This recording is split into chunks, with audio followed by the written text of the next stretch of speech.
time it's your turn. Blue sky, sunlight, blue light.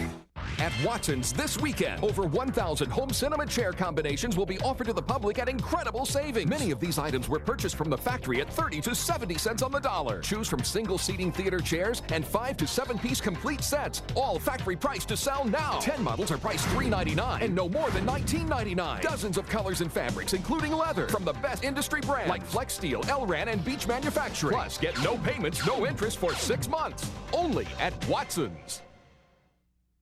This is your 13 on target 7-day forecast.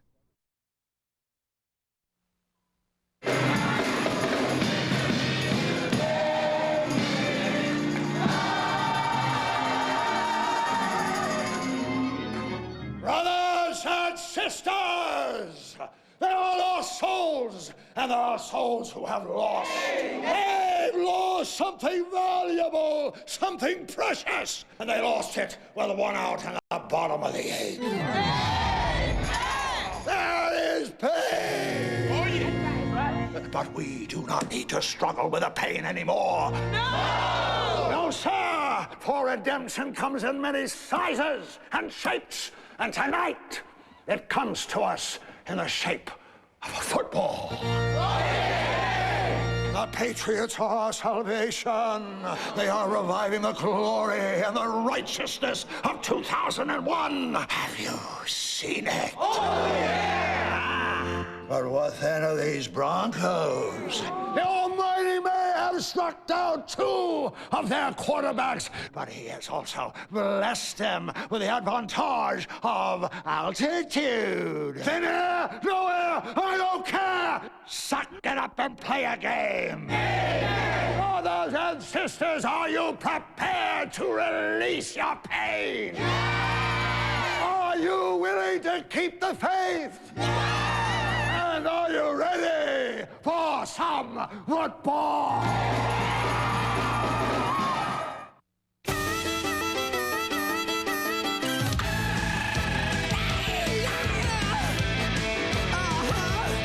Raise the curtain, cue the band. Did someone say lights? The NFL is a big stage tonight. An AFC battle ranking for your eyes. The Broncos and Patriots at Mile High.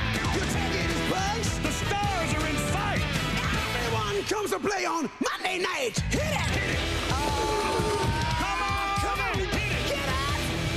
Come on! You get ready! Are you ready for some football? A Monday night party! It's a nationwide tour. So don't you be a tardy! Players at the ready. Alan John at the mic. All my rowdy friends are here for Monday nights. After a wet weekend, it's dry tonight in Denver, Colorado, but the temperature is 35 degrees, so on a very chilly evening. Invesco Field at Mile High, per usual, packed to capacity as out onto the field come the Denver Broncos as they get ready to face Tom Brady and the New England Patriots on Monday Night Football. Al Michaels, John Madden, Lisa Guerrero, welcome to Denver.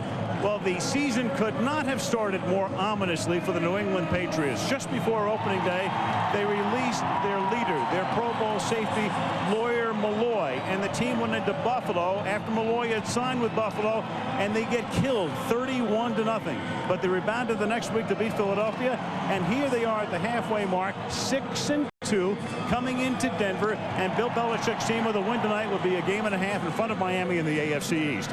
Meanwhile, as far as Denver is concerned, they started out 4-0, but then the new quarterback, Jake Plummer, broke his foot. Steve Berline took over, the veteran, but then he broke his finger. So Danny Cannell is now the quarterback until Plummer gets healthy, and Cannell has not played in the National Football League up until a couple of weeks ago for almost 3 seasons. So, John, tonight Denver, with his very short deck, faces a very tough defense. How do they win this game? Well, you know, talking to Mike Shanahan last night, he said, I have to take the pressure off of Danny Cannell. We can't tell Danny Cannell, go out there and win this game for us. He said, what I'm going to do is I'm going to have him play pass, I'm going to have him bootleg. Clinton Portis has to have a big night running. But I think if the Broncos are going to win, they have to win it with their defense and their defense getting turnovers. And they're always tough, of course, at home.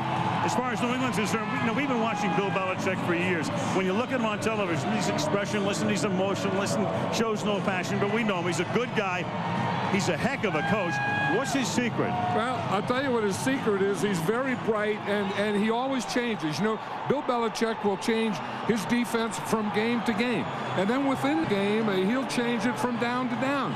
And what that does is that makes you not sure what they're doing, and then that adds to confusion. And then you get the confusion, and then that adds to turnovers. And what he really does, he makes you do things offensively that you're not comfortable doing.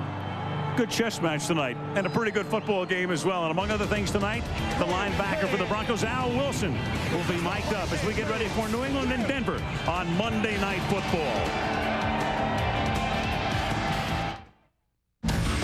Tonight's quarterback coverage is brought to you by State Farm.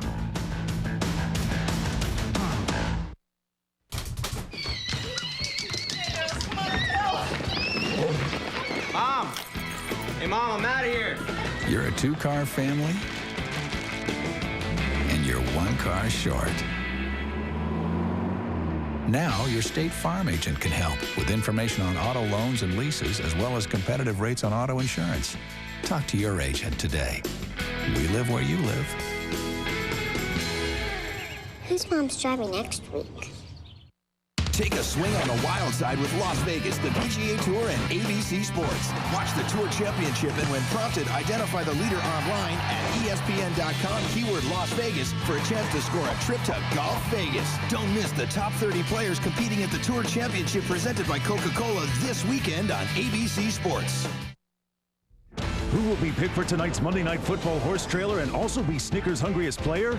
Log on to Snickers.com for details and a chance to win a trip to the Super Bowl. We're always talking about matchups, and the great one on the sidelines tonight, the defensive mastermind, Bill Belichick. On the other side, the offensive mastermind, Mike Shanahan.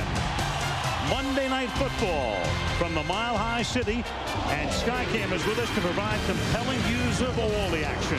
Visa Skycam. Right now, with Sirius Satellite Radio, you can get 100% commercial-free music beamed right to your car and a chance to have your car washed at your home by Pam Anderson.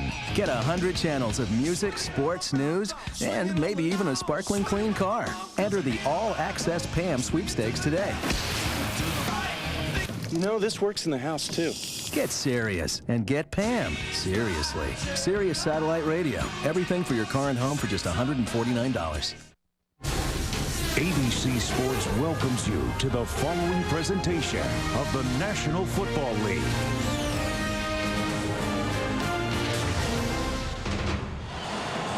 As we get ready for the game here in Denver, the New England Patriots, led by Tom Brady, who took over as the starting quarterback in 2001 for Drew Bledsoe, became the Super Bowl MVP. And Tom is with Lisa Guerrero. Lisa.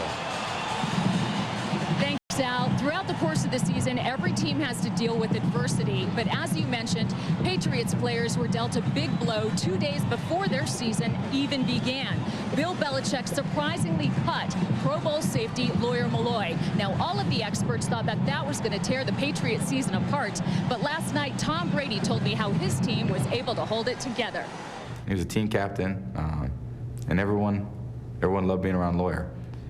I think we lost him, and I think we went out and got the crap beat out of us, that we had to figure out, okay, well, what are we going to do without him now? How are we going to rally?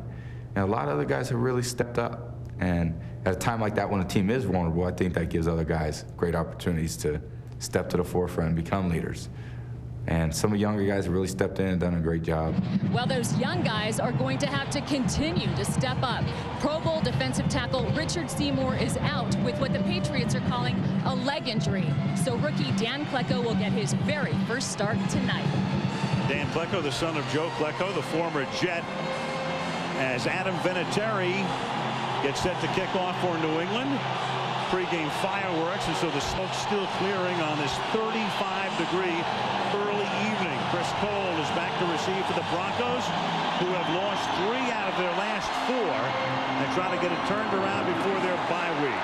Cole from the 4 out to the 27-yard line, and let's take a look at the Denver starting offense. Danny Cannell, Florida State. Clint Portis, Miami. Mike Anderson, Utah. Rod Smith, Missouri Southern State College. Ashley DeLee, Hawaii. Shannon Sharp, the Savannah State. Blake Brockemeyer, Texas. And then Ben Hamilton's from Minnesota. Tom Nalen at center from Boston College. Dan Neal played his college ball at Texas. Matt Lepsis at Colorado. Had to come in because the guys, as you know, if you follow football, the Denver offensive line, they don't talk to any media. They don't do any of these things. So instead of the mute button, now you know who they are. 1st and 10 from the 27-yard line as Cannell throws. And that one is off the fingertips of the fullback Mike Anderson and nearly intercepted by Ty Law. The Patriot defense tremendously improved this year. Let's take a look at them. Bobby Hamilton, Southern Miss. Dan Klecko, Temple University. Jarvis Green, LSU. Mike Vrabel, The Ohio State University. Teddy Bruschi, Arizona. Roman Pfeiffer, UCLA. Willie McGinnis, Southern Cal. Ty Law, Alacopa Quips. Rodney Harrison, Western Illinois. Eugene Wilson, Illinois. Tyrone Poole, Fort Valley State. From the Alacopa Quips, Law went to Michigan. And this is the first carry of the night for Clinton Portis, who will play such a big part in the game, no doubt. He takes it out to the 31-yard line. And the guy making that first play was Dan Klecko. You know, we talked about all the different things that Bill Belichick and the Patriots give you. They're starting tonight with a 3-man line. With Richard Seymour out, they're putting Dan Klecko in. And you're going to see him. He's right here, the nose tackle. And if they're going to run inside, the nose tackle has to make the play. See, he starts there, and he just makes and closes that hole down right there. Dan Klecko played that one perfectly. 3rd down and 6 from the 31-yard line. And here's Portis. He's going to cut it back upfield, but can't get a first down. He's about 1.5 yards shy. Roman Pfeiffer, the outside linebacker, makes the tackle. And so Denver's first possession is 3 and out. You know, we talked about what Mike Shanahan wanted to do. He wanted to take pressure off Danny Cannell, so he was going to have him go play pass and bootleg. The first play was a bootleg. Now, when that was incomplete, then he had to go back to take the pressure off again. He had to go back to 2 running plays. 2 running plays, and they come up 1.5 yards shy as Mike Ganor gets set to punt to Dion Branch. Good high, fairly deep kick. 18-yard line. Branch, one of their wide receivers, brings it back to the 27. And let's take a look at the Patriot offense. Tom Brady, Michigan. Kevin Falk, LSU. Fred McCrary, Mississippi State. Troy Brown, Marshall University. Deion Branch, Louisville. Christian Fourier, University of Colorado. Matt Light, Purdue. Big Wood, D.C. Dan Copen, Boston College. Joe Andruzzi, Southern Connecticut State. Tom Ashworth, Colorado. So Tom Ashworth coming back home in effect. Played his college football at Colorado in Boulder, about 30 miles from here. Now Brady on 1st down. And they spread it out. Come up with an empty backfield. 5 receivers and swing it out here to Daniel Graham. And Graham, who caught 7 passes last week in the win over Cleveland and played his college football at Colorado, has about 2 yards here. You know, Charlie Weiss, the offensive coordinator for the Patriots, always wants to start off and give you something to think about. Look, 1, 2, 3, 4, 5 receivers out here. So he wants to see early how you're going to cover this spread formation. So what he does, he just throws a simple pass out here to the tight end, try and get some blocking, but more to see how you're going to cover it. And now Brady fumbles the snap at the 29-yard line, and Denver has it. Came away from center too early, and now Belichick's defensive unit has to go back out onto the field. Bertrand Berry having a very good year for the Broncos. The defensive end recovers it. Well, of course, Dan Copen is a rookie center. And you're going to see here, it looks like he double clutched. See, it looks like he started to pull out, then went back in, and then started to pull out again. Looked like it was one of those things that it was on 2, and Brady started to pull out on 1, and then thought, uh-oh, it was 2, and tried to get back in there. And then by the time he got back in there, the ball was up there, and now it's on the ground. And now Denver has it. At the 28-yard line, already in Jason Nealon field goal range. 1st and 10, but they think about 7, not 3. And here is Portis, and Portis runs right into Teddy Bruschi. He's the first to hit him, and he's taken down to the 25-yard line.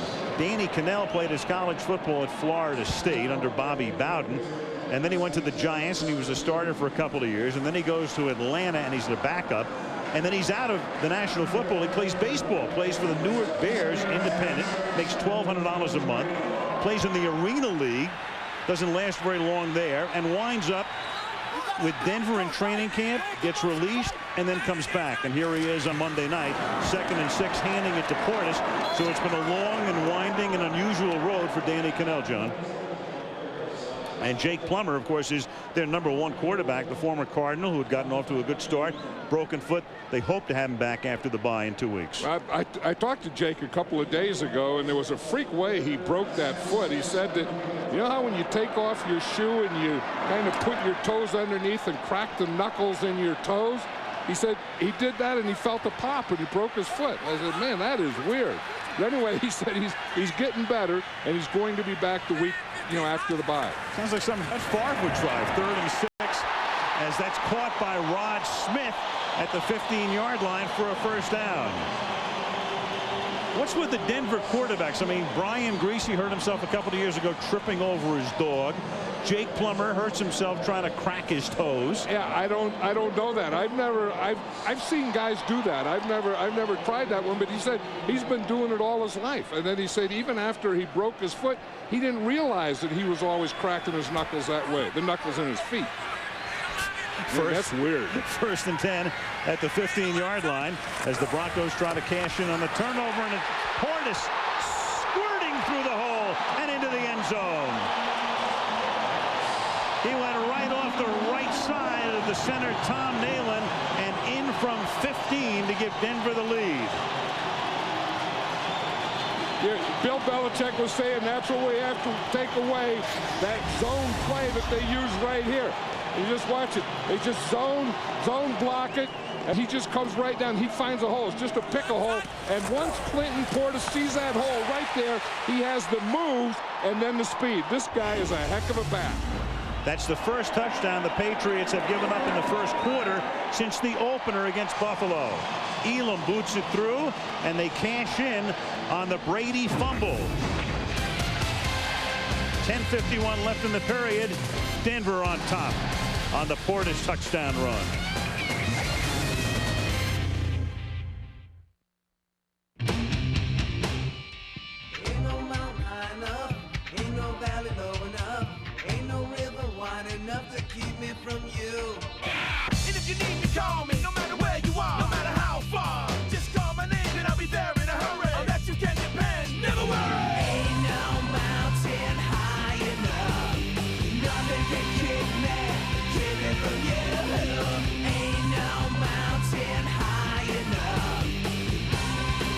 Joanne is a 33-year-old small business owner looking for a more professional image. You know, she needs to update her look a lot. You need to project an image that is attractive and interesting. Joanne is ready for the ultimate makeover. We're just so excited. What a difference. It looks great. Joanne now has new computers, cordless phones, PDAs, and new furniture. Office Depot Total Office Solutions. Technology, furniture, and smart ways to put it all together. It's absolutely changed my life.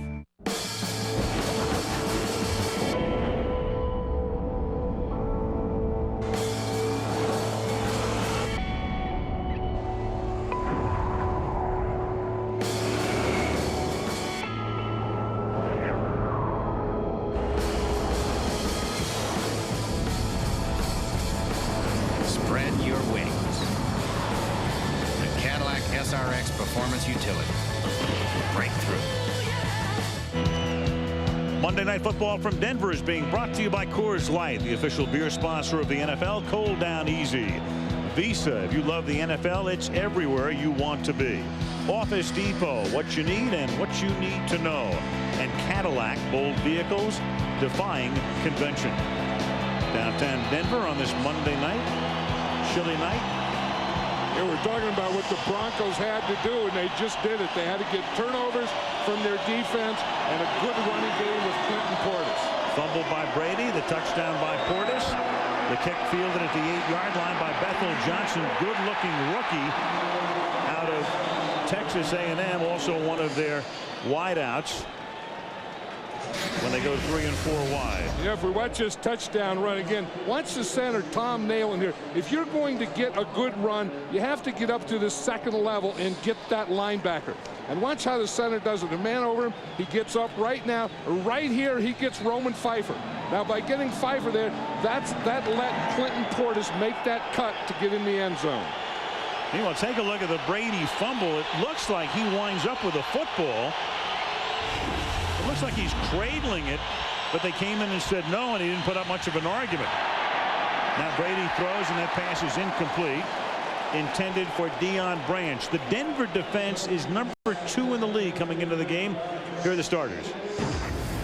Trevor Price, Clemson. Daryl Gardner, Baylor. Darius Holland, Colorado. Burton Berry, Notre Dame. Jay Sean Sykes, Colorado. Al Wilson, Tennessee. Donnie Sprague, Stanford University. Lenny Walls, Boston College. Kenoy Kennedy, Arkansas. Sam Brandon, UNLV. Kelly Herndon, Toledo. Sprague and Sykes, 2 new linebackers.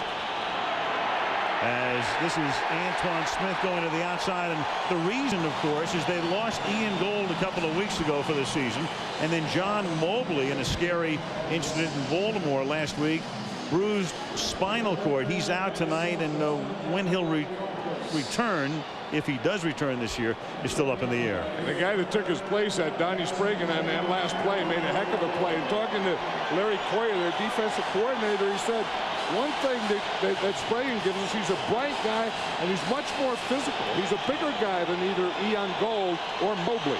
And he's really playing the position that Ian Gold played. He's 6'3", 240, out of Stanford. Played on special teams last year. 3rd down and 10 as Brady has a lot of time. Guns it over the middle into traffic. The ball is juggled and intercepted by Kenoy Kennedy. And for Kenoy Kennedy, he had gone over a season without an interception, without a fumble recovery, or without a sack. 0-0-0, but a big pick here off the deflection, and Denver has the ball again.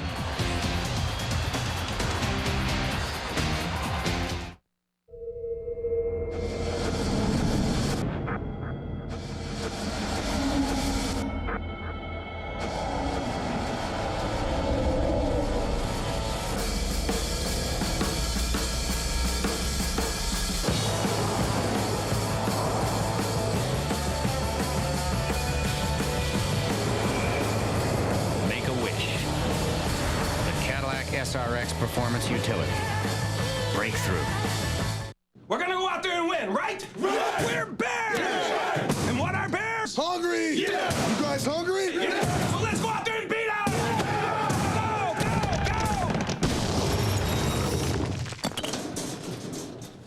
go, go! Oops. Spotting the hungriest player is easier than you think. So watch Monday Night Football, go to Snickers.com and vote for the Snickers Hungriest Player of the Game. Each week you could win a free Snickers bar or even a trip to the Super Bowl. Hey, how'd you guys get in here?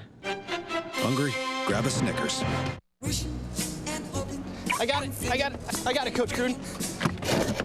Hey, looks like you're pretty a little close here.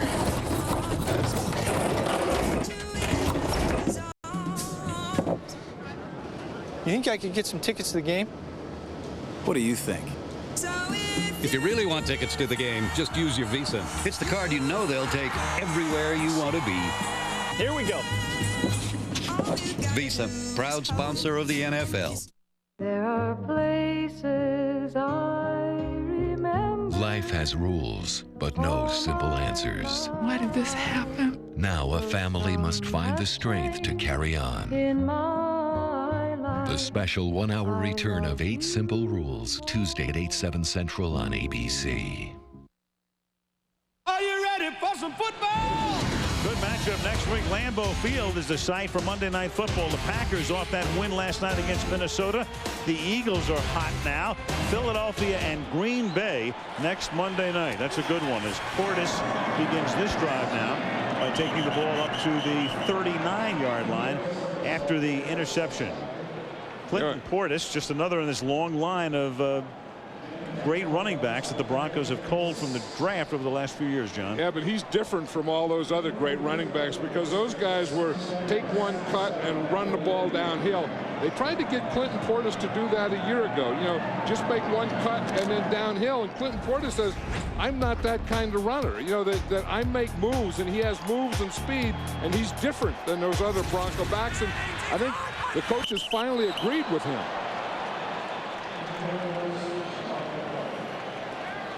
You think of Terrell Davis and the way that they ran, and Mike Anderson and those guys. I mean, they were just bulls. One cut downhill. Number 90, defense. 5-yard penalty.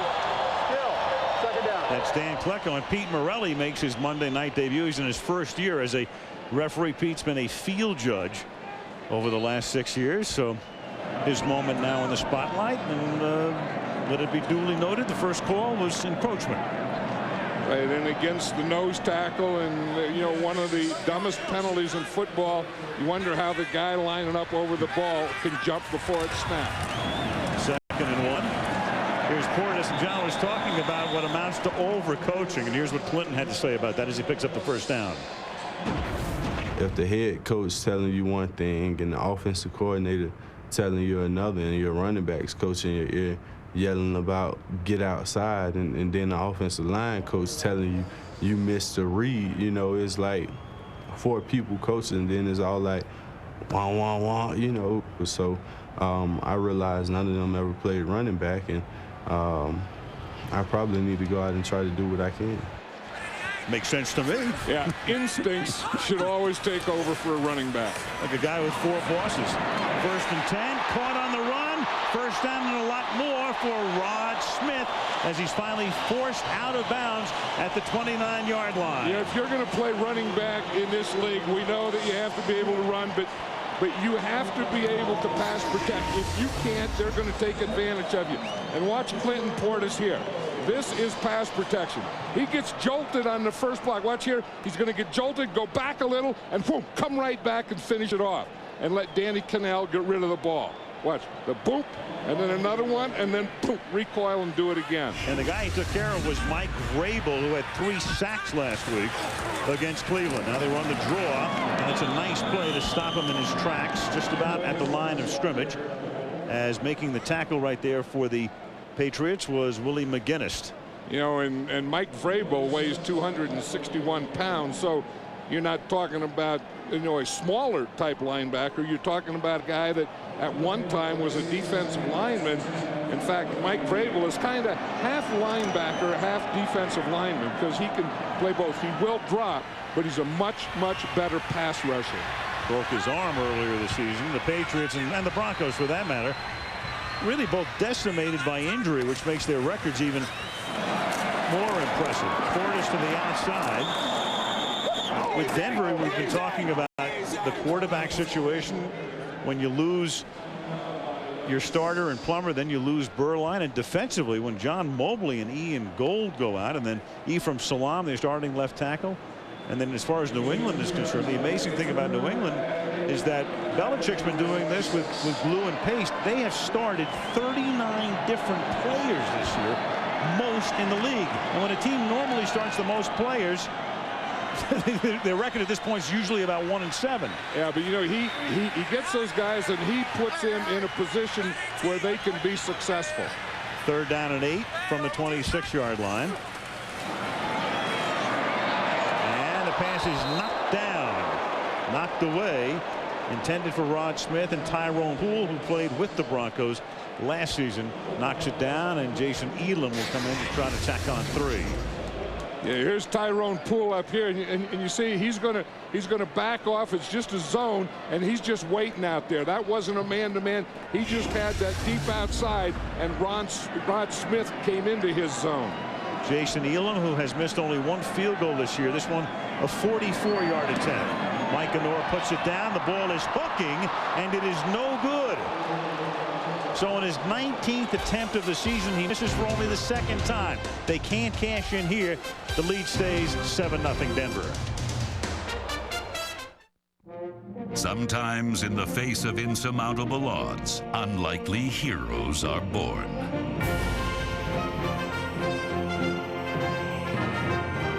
As precious seconds ticked away, you took an impossible amount of data and turned it into something impossibly good.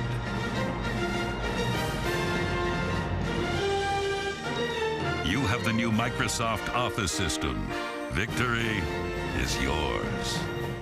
Give me a stock rating based on facts, and I'll decide what to buy and sell. Schwab Equity Ratings can help you do just that. Let's be realistic. There are some stocks that should be sold. It's a better way to help you decide what to buy and what to sell. And right now, we'll send you a free sample of Schwab Equity Ratings for 3 stocks of your choice. I just want to get an objective point of view about the stocks I'm considering. To get your 3 free Schwab Equity Ratings, just call 1-888-8-SCHWAB and discover a better way to get a clear perspective on your investment decisions. Room service. Your grape nuts, sir. It'd take 4 bowls of grape nuts to get the B vitamins in just 1 bowl of total. That's a manly breakfast. Your raisin bran. 10 bowls to equal the zinc in total. I'll keep the gym open. Your special K is 40 bowls to equal the calcium in total. Late checkout this morning? You need Total. It's got a 100% daily value of 12 vitamins and minerals. No other leading cereal comes close. Pull a Total, I'll take please. Total. Kitchen's just closed. Total Raisin Bran. 1 bowl, 100%. We were talking about the Patriots this year and all of the players they have used. And with Klecko starting tonight, he becomes the 40th. Bottom of the panel there. He's the 40th different starter. And the key here is when you look at all of these teams leading the league in starters, you can see on the right-hand side, they're all losers. They had losing records. Last year, the Bears, to wit, at 4-12. But because of Belichick loving to move people in and out and all of the injuries, they've started 40 and are 6-2. 1st and 10 at the 34-yard line. Brady going deep, and out in front is Deion Branch, and Deion Branch is into the end zone for a touchdown. 66 yards for the touchdown. One of the things Bill Belichick told us last night, he said we have to throw the ball down the field. He said we just can't run checkdowns and screens and short passes. We have to get the ball down the field, and he did exactly that here. It's going to start off here with good pass protection. You see they start off with a 2 deep, and then they go to a 3 deep, and he just leads the ball out there perfectly to Deion Branch. And Branch beats Kelly Herndon, who has taken over the spot normally occupied by Delta O'Neal. O'Neal now only playing in the nickel as Vinatieri bangs it through. So after Elam misses a chance to make it 10-0, back they come on 1 play. Brady throwing long with great effectiveness this season, far more so than last year.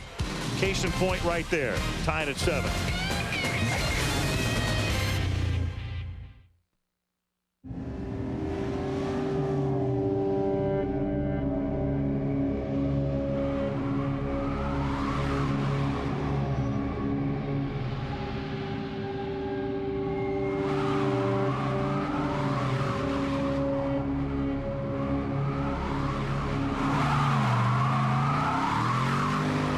GTO is coming. Fuel for the soul.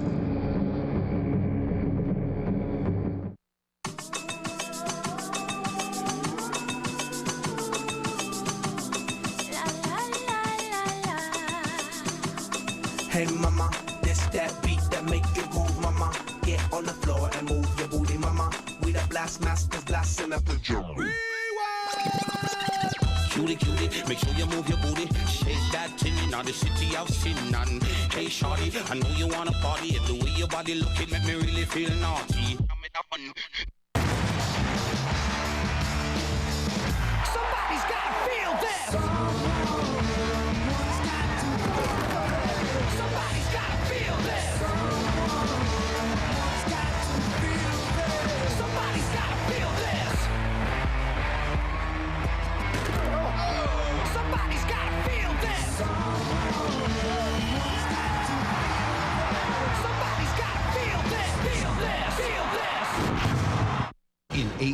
the story America's been waiting for. Jessica Lynch finally tells her story, and what she remembers is more than anyone could imagine. A 90-minute Diane Sawyer exclusive. 7-7, 10 minutes into the game in Denver. And Adam Vinatieri will be kicking off for the Patriots. Back to receive is Chris Cole. And the kick is fielded at the 3-yard line. Good tackle in the open field as he is stopped at the 19 by Tully Banta Kane. We talked about Tom Brady last year. You saw his rating when he threw the ball more than 20 yards past the line of scrimmage. And there's the difference, John, a huge difference for Brady this year. You know, he was saying last night that he wanted to do more of it, but to do more of it, he had to be successful doing it. He said because if he would do it and not be successful, then Charlie Weiss wouldn't call it anymore. But Bill Belichick says our offense has to get the ball more down the field, and Tom Brady said that sounds great to me. Portis from the 18. What quarterback wouldn't say great? Well, you know, but as that, he says, you can't throw it down the field all the time if you don't have the protection, nor can you throw it down the field all the time and just throw interceptions or incompletion. Remember, his first one in this game, he did go deep and it was intercepted. So then you have to, you know, forget that one. Charlie Weiss, the offensive coordinator, has to forget it. Tom Brady has to forget it and come back and throw another big one for a touchdown. Brady had thrown 7 interceptions this season coming into the game, all of them in their 2 losses. Teddy Bruschi up front may have come across the line, or Ty Warren. You know, and Tom Brady's very aware of that, too, that anytime he throws an interception, they lose. Number 94, defense, 5-yard penalty, still, second down. Ty Warren, the #1 draft choice from Texas A&M. He threw on opening day 4 interceptions against Buffalo, and then he threw 3 interceptions against Washington. So in the 6 wins, as you see, no picks. In the 2 losses, 7 picks. So that's one of the things that I said he's aware of, but you don't want to, as a quarterback, be too aware of it, because when you throw one early, then what do you do? On 2nd and 2, this is Portis picking up 3. That'll move the chains at the 39-yard line. Rodney Harrison, the former Charger, who's done a great job at strong safety for New England, right in the middle of that action. Harrison leaving San Diego. Junior Seau leaving as well. And let's take a look at how Denver has run its first 15 plays. Well, you know, Mike Shanahan told us he was going to take the pressure off of Danny Cannell by running the ball and then having bootlegs and play passes when he did. And you can see running the ball, and I think it has to be successful run, and the Broncos are doing that. Portis has already run the ball 11 times with a game less than 11 minutes old, and that pass is incomplete. You know, you hate to use the word manage a game, don't lose it for us, but I think that's the type of game that Danny Cannell has to play tonight. You know, just get in there, just manage a game. You don't have to win it. You know, other people will win it, but don't lose it. Don't have any turnovers. Don't give them anything. Danny credits his father, and he calls his dad his best friend. His father is the team physician for both the Miami Dolphins and the world champion Florida Marlins, and also the orthopedic consultant watching tonight back in Florida. Portis to the 30. Cannell's parents came to the game. They were so excited. They go to the game in Baltimore last week. He gets them tickets, and the tickets on the road are normally not very good, but CBS took a shot. They looked like they were in the last row of the stadium. So I said to Danny, is your dad going to be here tonight? He said, no way. They were in the Bob Uecker seats in Baltimore. He said, they're watching on television. Yeah, like those up there, they were sitting like right there. Yeah. But he says his dad was so happy that he was back in the NFL and that he was able to come and watch him play. He didn't care where he sat. But tonight, everybody in the Cannell clan looking on in Fort Lauderdale as Danny on 3rd and 8 throws. It's caught at the 32, and Clinton Portis can't escape. Asante Samuel, a rookie from Central Florida, and Denver will be forced to punt. And again, I think that's what Mike Shanahan wants is Danny Cannell, just don't force anything. If something there, throw it. If it's not there, throw it away. But don't give them anything.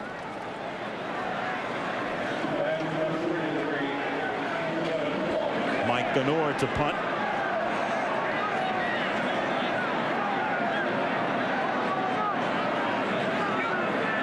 Kevin Falk is back to return it.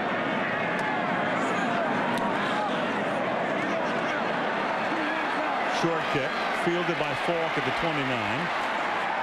And decent field position for New England from their own 35. Will their next drive begin with 2:34 to go in the first quarter. New England 7, Denver 7 on Monday Night Football. Walt Disney Pictures welcomes you to the Gracie Manor. Hello? Do you believe in ghosts? How's that? Stay calm. There's nothing to be afraid of. I have to disagree. Be brave. No time to panic. What would be a good time to? Now stop panicking. And don't lose your head. That's something you don't see every day. Eddie Murphy. Dark spirits lift us. Hey, I'd really rather stay on the ground. Can I stay on the ground, please? Disney's The Haunted Mansion, rated PG. Coming soon. Starts November 26th. Denny's Meat Lovers Breakfast has it all. Sizzling bacon, savory link sausage, and a slice of honey ham. Served up with eggs, hash browns, and fluffy buttermilk pancakes. All for just $4.99. So give it a try. Denny's, a good place to sit and eat.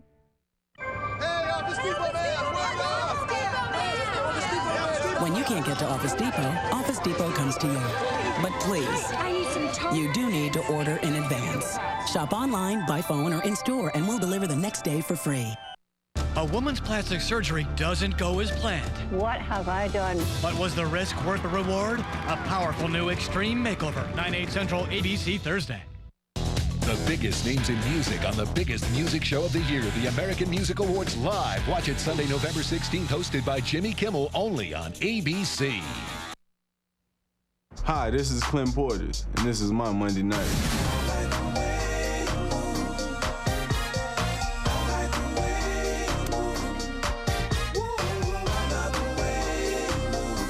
What's up? What's up? His mom, Ronell Hearn Pearson, looking on as her son makes his 4th Monday night appearance, and this is 2nd year. He's only 22. He's younger than almost every rookie in the league. Left Miami early. Now the starter for Denver. And New England begins this drive from the 36 with Antoine Smith picking up a yard. Al Wilson, Denver's middle linebacker, mic'd up tonight. Let's listen.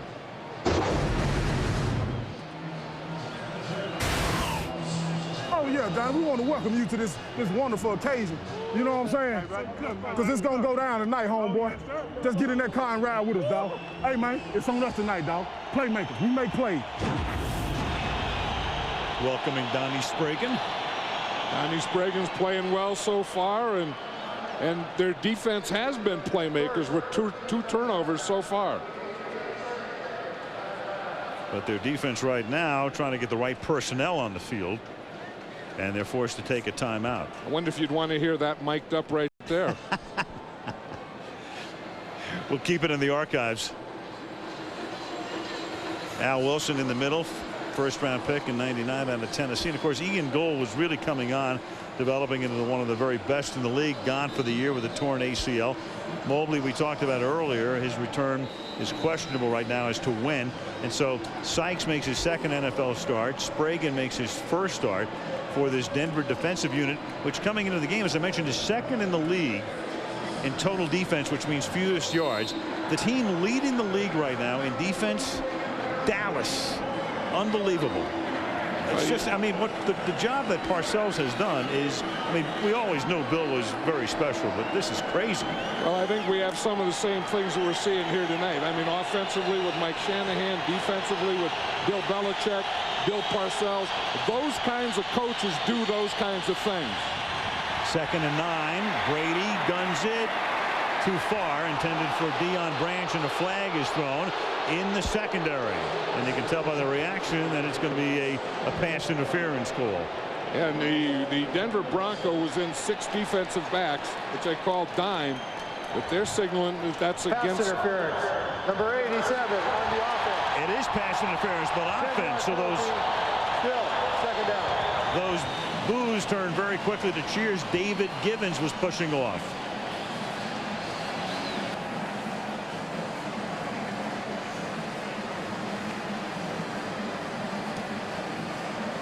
That's the type of situation that Mike Shanahan is trying to get him in. Get him in these long yardage situations where you can go pass rush and then use your extra defensive backs. Here's Givens right here, number 87. Oh, I guess that's interference. Yeah. Sam Brandon is the guy who goes down. I don't know if he was trying to pick Sam Brandon or block Sam Brandon or didn't see him, but he just ran right over him. 2nd and a mile and almost a mile and a half, but he gets it away, and the pass is incomplete along the sideline. Brandon covering on that play on a pass intended for Daniel Graham. I thought he was throwing that one away because Trevor Price was right on him. Trevor Price is one of the best defensive linemen in football. And I said lineman because he doesn't always play in. He's in here now as a tackle. Sometimes he's a defensive end. Then on pass rush, they move him in as a defensive tackle. He just goes right by Joe Andruzzi, takes his outside shoulder, and he makes Tom Brady throw that ball right when he did. One of the better defensive linemen in the league, Trevor Price. 3rd down and 19 from the 25-yard line. And they give the ball to Kevin Falk, who came off his best day ever last week against Cleveland, nearly rushed for 100 yards. And this time he picks up 16, but they needed 19. And New England will punt for the first time with 1.5 minutes to play in the first quarter. And Al Wilson comes off a little shaky. They picked up some good field position there, and that's what happens to a defense when you get the defensive line rushing and the defensive backs covering. You give up that draw play. Ken Walter the punt. Low snap, and the left footer sends one into the mile-high air. And a fair catch is called for and made at the 16-yard line by Delta O'Neal. 1:04 left in the quarter. Let's check in with Lisa G. Lisa? Well, Al, for 9 years as a San Diego Charger, Rodney Harrison played against the Broncos twice a season. Now that he's a Patriot, I asked him to compare the similarities between Bill Belichick and Mike Shanahan. He said, you know what, there are plenty of similarities. Let me tell you about them. They're both highly intelligent. Their players are well prepared. They have extremely high standards. But most importantly, both of these coaches expect to win each and every game, Al. Well, when you look at Rodney Harrison, I mean, and you think about Harrison coming over from San Diego, and then the Lawyer Malloy situation is Cannell, play fake, rolling the opposite way, throws, and making the catch is Shannon Sharp up to the 43-yard line. So on first down, Cannell with a big gain here, 27 yards. You know, and that's the bootleg that we were talking about, and that comes off the success of Clinton Portis. Clinton Portis is going to fake the run to the right. Now everyone is keying him. They're saying, watch the defense. They all go with Clinton Portis. Danny Cannell takes it out the back door and throws to a wide open receiver. That's the thing that they're trying to get, that stretch play. They can play that stretch play and then fake the stretch play and bootleg. 1st and 10. Cannell has started 5 of his first 8 for 66 yards. Now he bootleg to the right side after the fake, and that pass is incomplete. He was under pressure at that time. Rod Smith, the intended receiver, and Bobby Hamilton was in Cannell's face. 2nd down. Yeah, we were talking to Bill Belichick last night. That's a combination that he's worried about right there. The stretch play or that zone play to Clinton Portis. You have to stop that, but you can't overplay it because then you have to stop the bootleg. And he said that's a combination, the stretch and the bootleg. And we just saw 2 bootlegs in a row. And the running of Clinton Portis helps a bootleg. The bootleg of Danny Cannell helps Clinton Portis' running. 2nd and 10. Anderson is the man in motion, the fullback. Now they give it to Portis over right tackle to the outside, and coming up to make the stop is Rodney Harrison. And we started to talk about Harrison, and one of the reasons that Lawyer Malloy became expendable in addition to the salary was the addition of this man. That's the end of the quarter. The game is tied 7-7, and Monday Night Football from Denver continues after this message and a word from our ABC stations.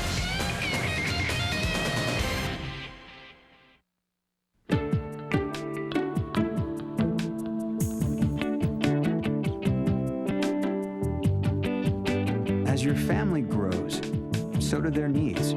Is your life insurance coverage keeping up? To help you be absolutely sure, talk to someone who's seen a few changes themselves. We live where you live. life insurance? Call your State Farm agent. Like a good neighbor, State Farm is there.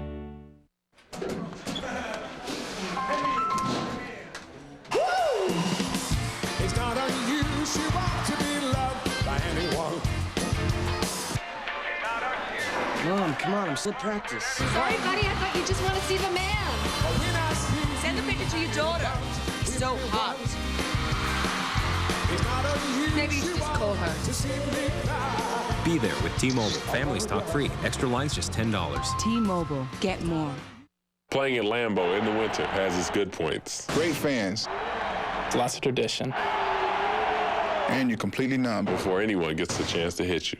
Eagles, Packers, next Monday night on ABC. Everyone comes to play on Monday night. This is our chatty family pack. All calls between these phones are... Ring. That would mean this one can call that one. Call this one. Call that this one. Call that one. Whoop, whoop, whoop. This is the perfect family plan. Shouldn't the perfect family plan include a home phone, too? Do we think alike or what? Only Alltel gives you family-to-family minutes, so your mobile-to-mobile plan also includes your home phone. Connect your family with up to 5 phones for 99 cents each. 1,000 family-to-family minutes and unlimited nights and weekends. A better plan for the whole family? You got that right. Alltel. This is your 13 on target 7-day forecast. In Denver, Al Michaels, John Madden, Lisa Guerrero. Monday Night Football. The second quarter begins. The game tied 7-7. And the Broncos have the ball. 3rd down and 7 at their own 45-yard line. Out of the shotgun. Cannell. Deep. And it is juggled and bobbled and incomplete, intended for Rod Smith, blanketed by Rodney Harrison. The two guys, of course, with Harrison spending so much time in San Diego, that's a matchup we've seen a lot over the past few years. You're going to see it's right here. Rod Smith is in the slot. Rodney Harrison is right here, taking him deep. You know, and you always think of Rodney Harrison as a run stopper, as a run stuffer. But I'll tell you, that was a pretty good coverage when you have him covering deep. Excellent. Mike Ganor. The kick is fair caught at the 10-yard line by Dion Branch. And a flag is down. A flag is down back at the 40-yard line of the Broncos. You know, usually when you hear Rodney Harrison. During the kick, holding, number 58, receiving team. Half the distance to the goal, 1st down. Shanahan said, I like that call. But usually when you hear the name Rodney Harrison, or you say the name Rodney Harrison, the next word you say is tough. Tough. Well, yeah, and you think about fines too. He has been fined, I guess, about as much as anybody in the league over the past few seasons. Well, he's the guy that plays inside, and he believes if you're a wide receiver and you want to come inside and catch the ball, he's going to make you pay for it. That's his game. I've always wondered if a fine is tax deductible. Yes, it would be tax deductible. I think. Yes, it is. Cost of doing business. 1st down at the 5-yard line for New England. And a flag stops this play before it begins. You know, Larry Coyer, the defensive coordinator of the Broncos, has really done a heck of a job.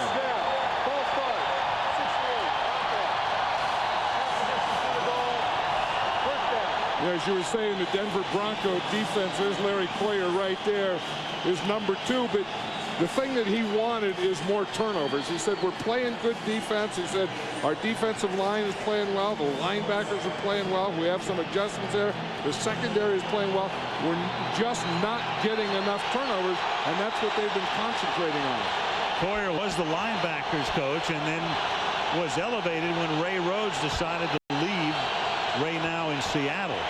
1st and 12 after the penalty, and the handoff goes to Antoine Smith up to the 9-yard line. Game tied 7-7. And inside the numbers here, we take a look at these two teams. The Broncos, those 45 yards on Portis's 12 carries, the rushing yards. Then the 2 turnovers by the Patriots. The Broncos able to cash in on one of them for the touchdown, and then Elam missed a field goal after the 2nd turnover. 2nd down and 6 from the 9.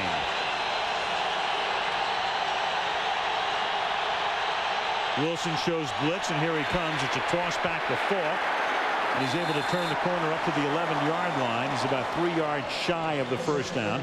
3rd down upcoming. And that was a good call there, because what the Broncos were doing is they brought their strong safety, Kenoy Kennedy, up, and they were going to have him blitz on the left side of the defense. So the Patriots ran to their left side or away from the blitz. You see, here's the blitz of the overload on this side. Now the Patriots come back and run to this side. You see, you got the blitz here to stop the run, and by going to the left side, they run away from the blitz. From the 11. Brady. And that's incomplete. And no flag, so they're forced to punt. Hey, just some house cleaning here. You know, the way in hockey, sometimes they'll change a goal or an assist after the fact. Well, the official scorer here has given Kenoy Kennedy the fumble recovery on Brady's fumble. So Kennedy, who had gone 20 games without an interception or a fumble recovery or a sack, has both a fumble recovery and a pick tonight. And we still have 13 minutes and 17 seconds to go in the first half. That's really getting off the schneid. 45-yard line. It is Delta O'Neal to the 41. So Denver set up in good shape to begin this drive. 13:07 to the half. And the game at Mile High tied at 7.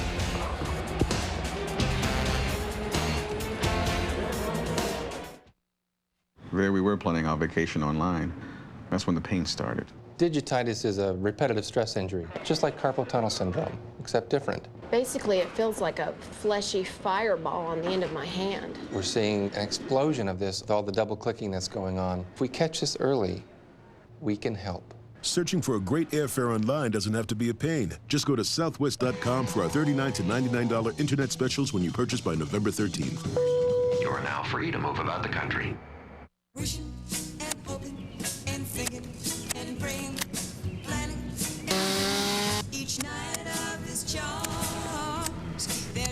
Hey, Donovan!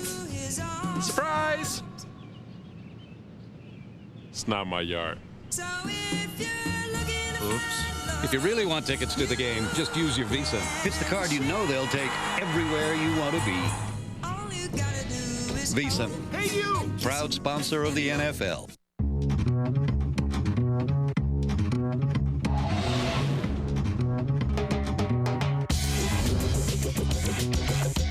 The world is full of individuals with their own personalities, their own quirks, their own fingerprints. They cannot be put in a box. Why should they drive one?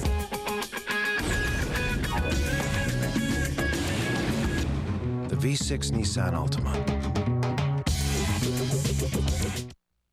Access NFL.com to vote for your favorite NFL All-Stars. The Pro Bowl ballot is online exclusively at NFL.com.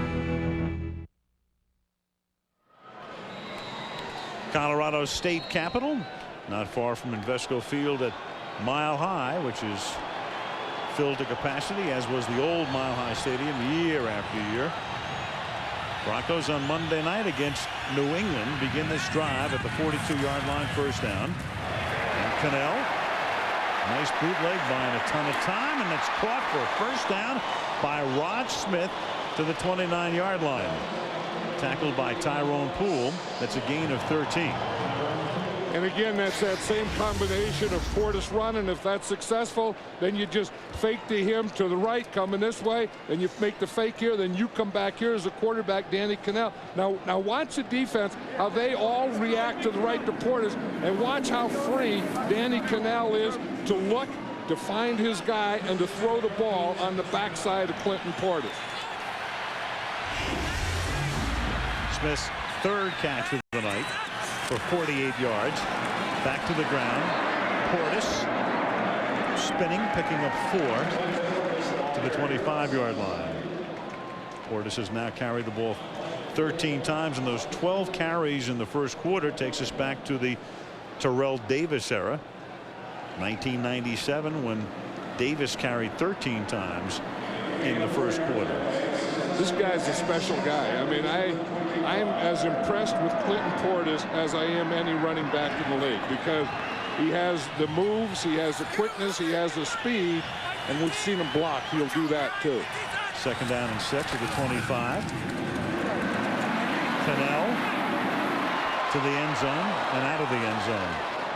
Thinking about this game in terms of the Broncos, John, right now, the way the playoffs are set up, I mean, Kansas City's on top. They're in the Broncos division. They've already beaten them. They're 8-0.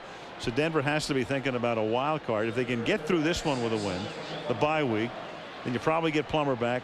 Maybe you get Mobley back. Maybe you get Ed McCaffrey back as well.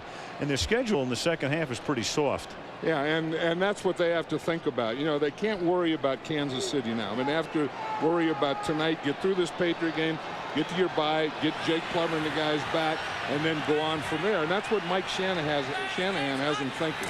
3rd down and 6. Cannell out of the shotgun.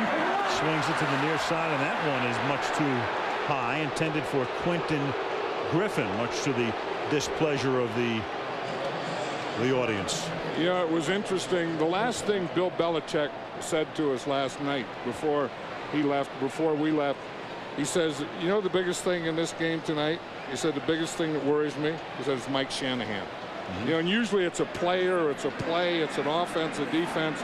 He said it's Mike Shanahan. Both guys feel the same way. You talk to Shanahan, he says, in the Belichick gives you more things to think about than almost anybody. This is a 43-yard attempt by Elam, and that one is good. Not quite artistic, but good. And Elam gets hit after he gets that one away. He gives Denver the lead, but maybe at a price. 10-7.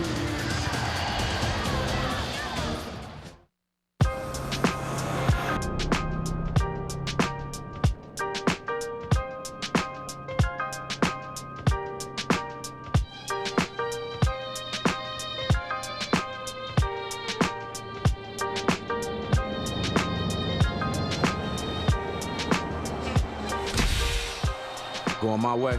You know it.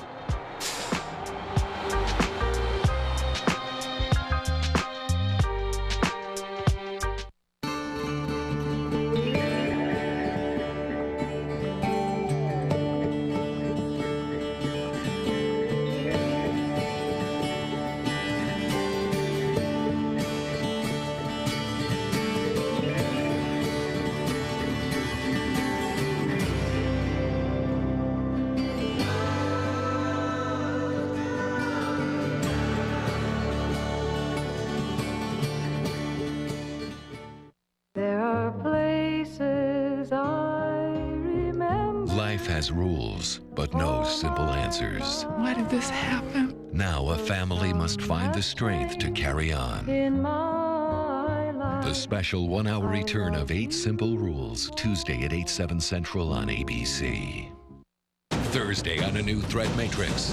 The city is living in fear. A mysterious sniper escapes the team. Where are we? 5 days, 5 shots, 5 kills. Until they come across an amazing revelation. You have information about the sniper? Yes, we do. He's our son.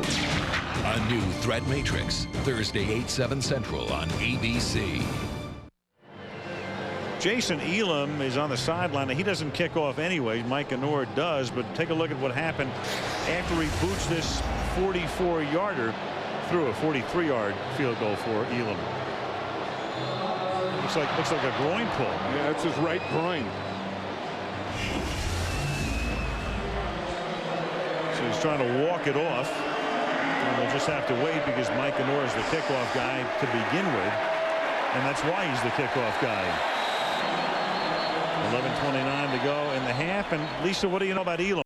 Well, Al, you just saw Broncos kicker Jason Elam limp off the field a few moments ago. Word from Denver is that he has a strained groin and his return is questionable.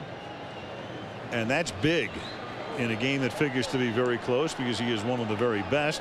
And that means that Noor will be pressed into duty in Elam's spot in addition to kicking off. You know, and that's one of those things, if you strain or stretch or pull a groin, there's no way to walk it off. There's nothing you can do about it except rest it. From the 20-yard line after the touchback, New England begins this drive with Brady in the pocket, going deep down the sideline, has a man, it's David Gibbons, and he makes the catch, and he's taken down at the 32-yard line. So the second huge gain, that one thrown over the cornerback Lenny Walls for 48 yards. Is David Gibbons. He's out here to the right side against Lenny Walls, is 35 in the corner. You see, he gets up there, and it's a double move. He gives him a stop and go. Walls kind of squatted on that little stop, and that let Gibbons get a couple of steps on him. Little play action pass here. Tom Brady looks off to the left, comes back to the right to Gibbons, but Gibbons had already beaten Lenny Walls. Brady has completed 3 passes tonight for 66, 48, and 2 yards. And this is Kevin Falk taken down back of the line of scrimmage by the cornerback coming up, Kelly Herndon. That was a thing that, you know, the thing that they came in with their game plan that Bill Belichick was saying, you know, that we don't have a good enough running game. I mean, you know, we can't dominate anyone with a running game offensively. And he said you can't beat the Denver Broncos just throwing screens and checkdowns and all that short stuff. You have to get the ball up the field. And if you get it up the field, at least that loosens them up. So then you can come back to that underneath stuff. So 24 times, passes gaining more than 20 yards halfway through the season. And this may be another, as it is Daniel Graham, but he is stopped at the 17-yard line, and they'll settle for a 17-yard pickup for the tight end there. You know, the thing that Tom Brady was, you know, so excited about Daniel Graham, or the thing that he likes about him as much, he said he's a big target, and if you get him the ball, he is something when run after the catch. He said because he could just run over guys. And when you look at the size of this guy, and when he catches a ball, he said there's not a lot of guys that want to tackle him. And the Broncos did exactly what you had to do with a big guy like that, to go low, get underneath his power. First and 10 from the 17-yard line. To the air, but a whistle, and there's no play. Whistle before the snap.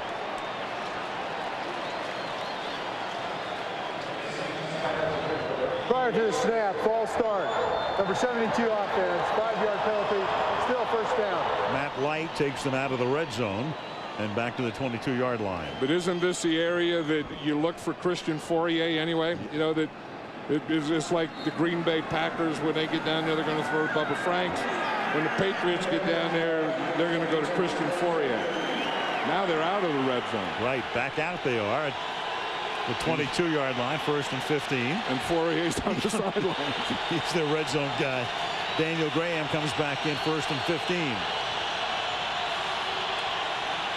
Antoine Smith is the running back. Troy Brown in motion. And Brady throws, and it's off the hands of Deion Branch. Branch is the man who scored on that 66-yard touchdown reception in the first quarter. That was a heck of a throw, though, by Tom Brady, because this defensive line is getting a push. You know, you're not always going to get a sack, but you want to push the pocket back to the quarterback so that he can't step up. And you see what Tom Brady had to do there? Instead of stepping towards his target, he had to step parallel to his target, and that takes just a little off it. Second and 15. And it's Antoine Smith, and he gets taken down at the 22-yard line. So third and 14 upcoming now. Nick Ferguson comes up from the safety spot along with Darius Holland. And Larry Coyer really likes Nick Ferguson, and he's playing more and more. He doesn't start as safety, but he rotates in there as a safety. Larry Coyer calls him a pit bull. He said if you go into any game, any fight, you're going to do anything, you want this guy on your side, Nick Ferguson. Denver's had a lot of pit bulls at safety through the years. I think Steve Atwater, number 1. Yeah, they have had. Third. They used to have a pit bull at linebacker, too, Tommy Jackson. Oh, yeah. Third and 15. Brady slips but stays upright, and then the pass is incomplete. Fred McCrary, the fullback closest to it. So New England gets into the red zone. The penalty takes them back out, and now Vinatieri will come in to attempt what will be about a 40-yard field goal. And these penalties have really hurt the Patriots coming in this direction. They got the penalties. And then remember, coming out, they were trying to come out, and they had 2 penalties that backed them up and then gave the Broncos good field position. Vinatieri, who won the Super Bowl against St. Louis 2 seasons ago on that last-second kick in New Orleans. And this one is hooking but it stays true, and they're out in front. Or tied up 10-10. New England 10, Denver 10 with 7:57 to go to the half.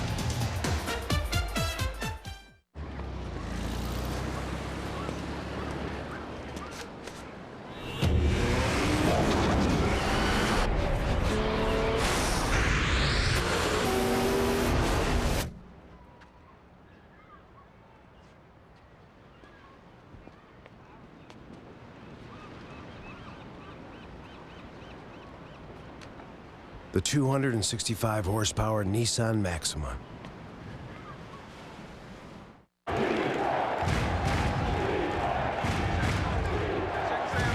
Check that safe. Watch 26. It's on 2. Check go. Red. Watch to yo. Watch to yo. Come on. Red. Go to yo in motion. Hey, hey. Watch the ball.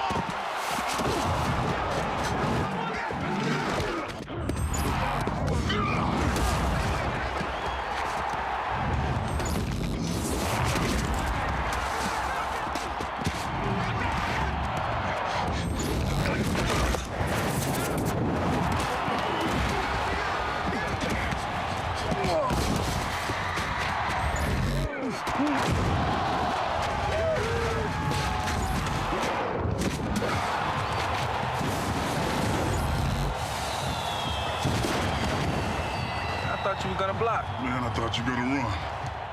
When Jim takes his girls to a scary movie, it's gonna be his worst nightmare. There was a very loving family in it, although they got chopped up pretty fast. All new Jim. Comedy rules. ABC Tuesday.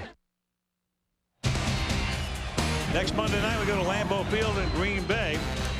Great matchup. Big game for both teams. Obviously, Philadelphia against Green Bay on Monday Night Football. The Baltimore Ravens go to St. Louis to meet the Rams Sunday night on ESPN. Ravens on top of the AFC North. Rams reeling after that loss to the 49ers yesterday as the kick is taken by Chris Cole at the goal line, and Cole brings it back up to the 28-yard line. Pennell and company coming back out halfway through the second quarter here in Denver. New England 10, Denver 10.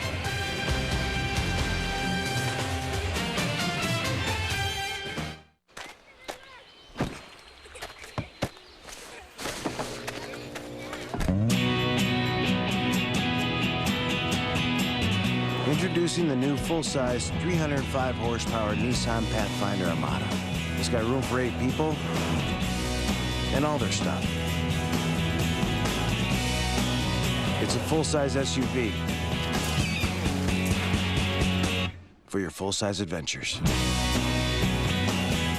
Let's get some runs now. Get him, slugger. Hey, I know that guy. That's Miles. He can't bat for you. He works for Office Depot. Whoa, whoa, whoa. He absolutely works for us. Office Depot set up our entire office. Computers, desks, chairs, right down to the chair mats. Technically, yeah, he works for Office Depot, but they're a huge part of our company. And he's got a bat for us, too. Why? Where do you think we got our computers? Office Depot. Everything your business needs to win at everyday low prices.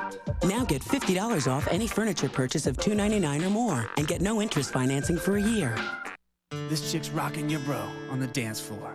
But she's towing an anchor, a junior investment banker who's talking about herself and not much more. Oh, oh. So buy her a beer, it's the reason you're here. Mighty wingman, you're taking one for the team so your buddy can live the dream. Wingman. Cat fight. Meow. Pamela Anderson. Lord, don't let this battery die. Enough said. And all new, less than perfect. After a new gym. ABC Tuesday. Second quarter, 7:51 remaining. Al Wilson talking to his cohorts. Remember, he's got 2 new linebackers flanking him. Bill Belichick's defense on the field right now as Danny Cannell is a quarterback from the 28-yard line, tosses it back to Portis, and he gets wrapped up by the linebacker Willie McGinnis in the backfield. Check out this moment just a little bit earlier. Al Wilson mic'd up.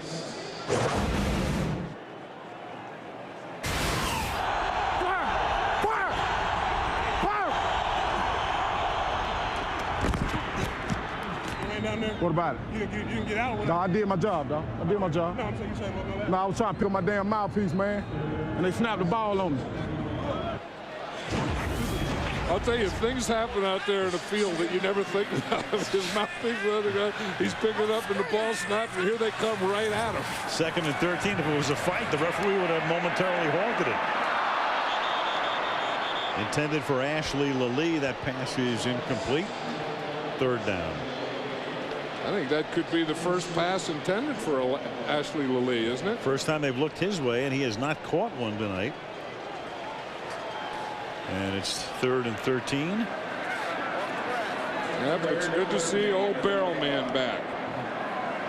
Well, he had some heart problems, some health issues, and the last couple times we were here in the preseason, he didn't make it. And then in the regular season, in the Raider game, Barrel Man wasn't here. And it's always great to see the old Barrel Man back in the stadium. Not in the barrel, though.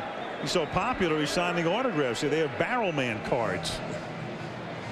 Well, he is. I mean, you think of all the things when you come here to Mile High that you're going to see, and you're going to see the Broncos, and you're going to see the horse, and you're going to see all these things, and you're going to see Barrel Man.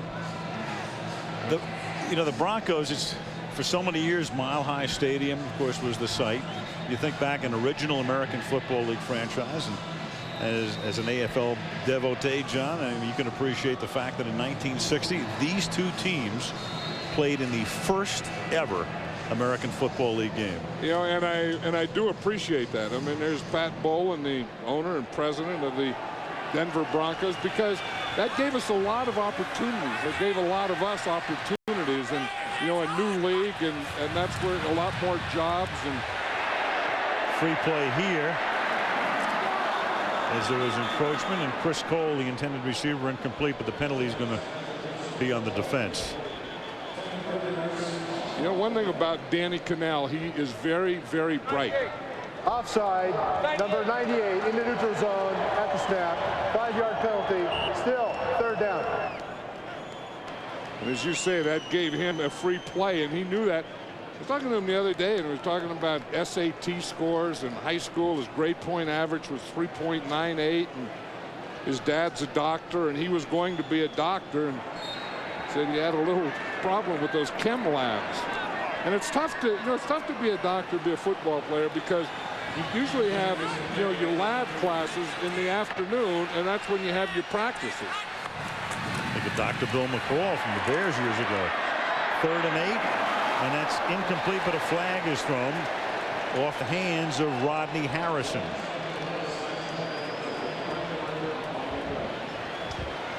Penalties at the 50. Flag is at the 50 anyway. Holding, number 37 defense. 5-yard penalty, automatic first down. So Harrison gets the call, and that's 8 penalties against the Patriots, and as you can see, the Broncos have none.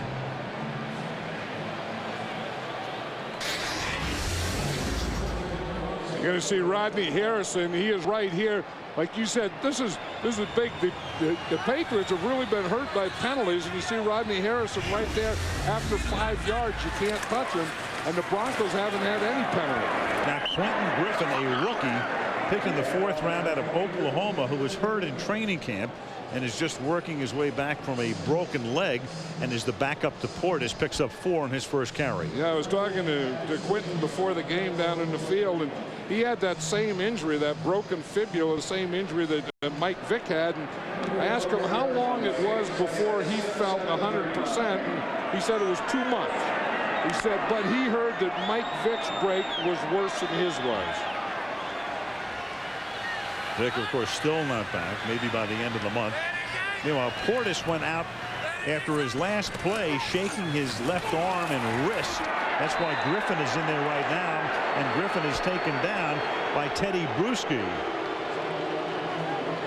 Go back to Portis' last run, and you can see what we were talking about here, because he is not in on this series.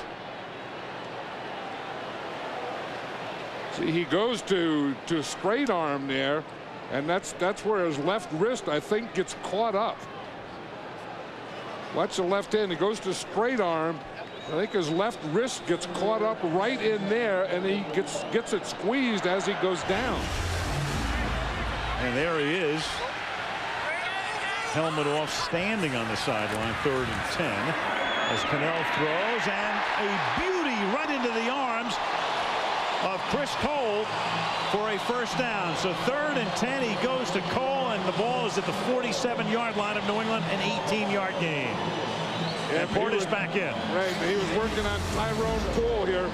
And you're going to see him just come in. Now, he beats him right there. You see, he gets away. In fact, Poole had a hold of his jersey, and he just exploded away from his jersey, and the ball was right there from Danny Cannell. It was a good route by Chris Cole, being able to be held and then be able to get out of the hole with power. Cole's first catch of the night. And Portis. Flag thrown, as you saw. And you know when it comes from the umpire. That will be the first one against the Broncos. Holding, number 78, offense. 10-yard penalty, still. First down. Matt Lepsis. Now, that was a heck of a play by Mike Vrabel, though. He came on a blitz, and he was going towards the quarterback. Then he saw Portis get the ball, and he just flattened out and came right down the line and made that tackle. That's what you teach outside linebackers to do. If you're going to start on a blitz, you start out. He's going to be right here. He's going to start here, see the run, and flatten right back out and make the tackle inside. You see, you start like you're going upfield, you see run, come right back and cut him off. That's a heck of a play by Mike Vrabel. 1st and 20. 4.5 to go in the half. Cannell. Quick slant. Rod Smith back into New England territory at the 46-yard line. Mentioning Cannell before, Danny, a baseball player with the independent Newark Bears. He had been drafted when he was at Florida State by the Brewers, and then he played with the New York Dragons in the Arena League. And here he was, just wishing and hoping for an opportunity to get back into the National Football League. Wrote letters to a lot of head coaches and offensive coordinators and quarterback coaches. Denver gave him a look-see, released him, then brought him back.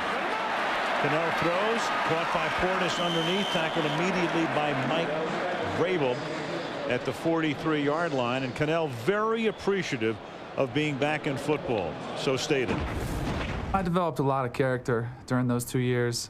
Learned a lot about persistence, perseverance, and basically now I just have a whole new appreciation for how blessed I am, to play in the NFL, to have this type of job where every day I go to work and I play a game for a living. And, I used to sometimes, not want to get up to go to practice. Now every day I'm just thankful to have this job.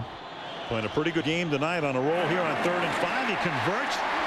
Caught by Ashley Lilly, and Johnny looks a lot more confident, if nothing else, than he did last week against Baltimore. He's getting more comfortable now because he got out there. They got a little running game going, then they got those bootlegs going, and then they got ahead. And everything Danny Cannell has done so far tonight, he's been successful. See, again, it's that.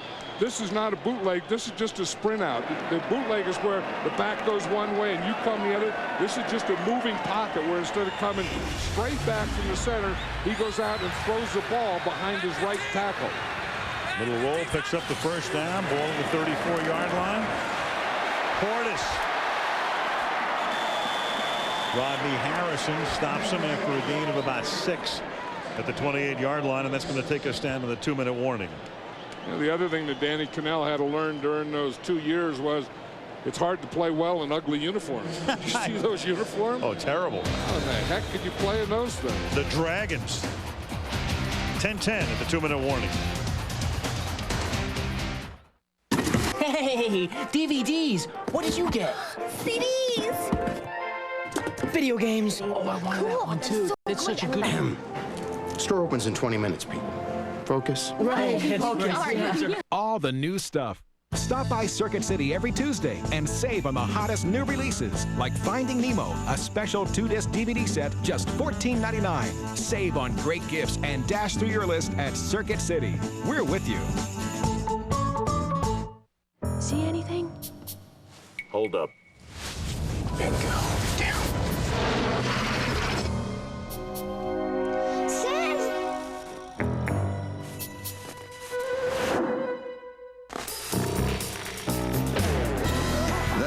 one way around holiday blackout dates. The Capital One Miles One card is a better way. Fly any major airline anytime with no blackout dates. What's in your wallet? I know where you live!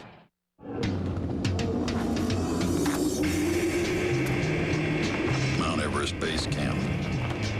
17,000 feet. Whose idea was this? Fortunately, with a laptop powered by Centrino, Intel's mobile technology, you can see a friendly face wirelessly from thousands of places, even if you can't feel your fingers.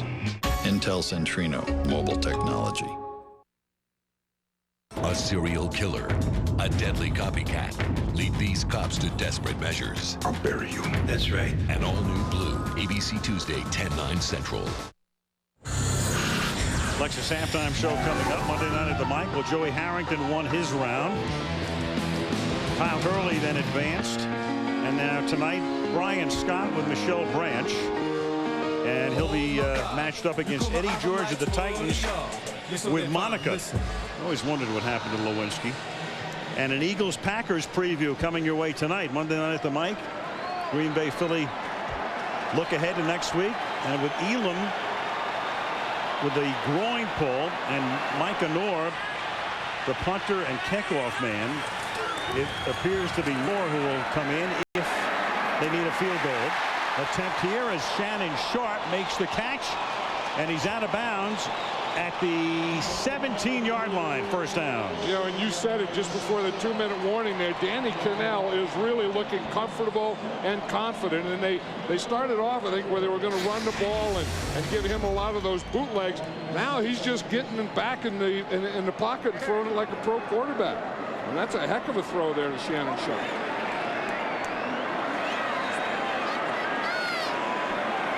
Right between the 8 and the 4, right on the money.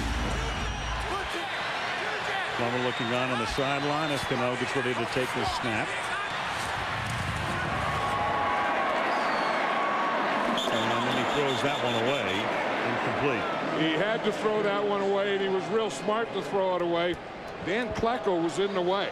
He was out there, or maybe it was Vrabel, but got between him and the guy he was going to throw it to, so he just pulled it down. That was Mike Vrabel. You see, Vrabel reads this. Now watch, he'll start up here, and then he's going to come out. See, he feels the screen, so he stops and come up. Danny Cannell, if he would have thrown it, it would have been an interception. So he had to bring it back and then throw it away. 2nd and 10 at the 17-yard line. Portis turns those shoulders to make himself. I remember when we did a game earlier, John, you said he makes himself small. Yeah, he does that as he goes through a hole. You know, they run that zone stretch play, and it's a pick a hole. He can pick any hole. Then once he does that, he just gets down low and makes himself small as he goes through the hole. Watch him right here, right there. He starts to make himself small, right when he gets through that hole. He gives the defense nothing at the point of attack. He gives the defense right there nothing to hit. 3rd down and 5, and New England will take a timeout. They didn't like their defensive personnel against the Bronco formation. Monday Night Football is being brought to you by Southwest Airlines, friendly nonstop service all across the country. Southwest Airlines, a symbol of freedom. Nissan inviting you to shift the way you move through the world. Circuit City, we're with you. And Coors Light, the official beer sponsor of the National Football League, cold down easy. Denver on a 35-degree night. Well, I think that the Patriots, really, I was surprised last night when they came in and Bill Belichick told us that Richard Seymour didn't make the trip, wasn't going to play, hurt his leg last week against Cleveland, thought he was going to be okay, and he said he just never turned the corner. So instead of bringing him out here and maybe playing him, he left him home, and I think that's made him play that 3-man line a lot more than he wanted to, and I think that's given some of that running a little more chance without Richard Seymour there tonight. Broncos have won the clock battle, run more than twice as many plays, have had the ball twice as much. 3rd down and 5. And that is caught for a first down. Ashley Lilly will pick up the first down with forward progress to the 5-yard line, taken down by Ty Law. And we were talking about the bootleg where you would fake to the back one way and the quarterback would bootleg the other way. Now what Mike Shanahan has Danny Cannell doing is just sprinting out. He starts here instead of he just comes right out here and throws the ball from a different launch point. So it's not a fake, it's not a bootleg. See, it's just a sprint out. He just comes out here, throws the ball on the run, and gets the first down to Ashley Lilly. First and goal, ball at the 5-yard line. Half a minute to go and one timeout for Denver. Fade, and Ty Law had Rod Smith all wrapped up, and that's going to take the ball to the 1-yard line.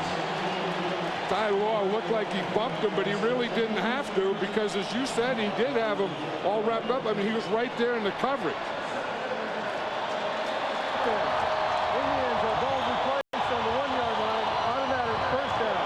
What the problem was is you're going to see Ty Law is going to hit him when the ball's in the air. Here's Rod Smith here.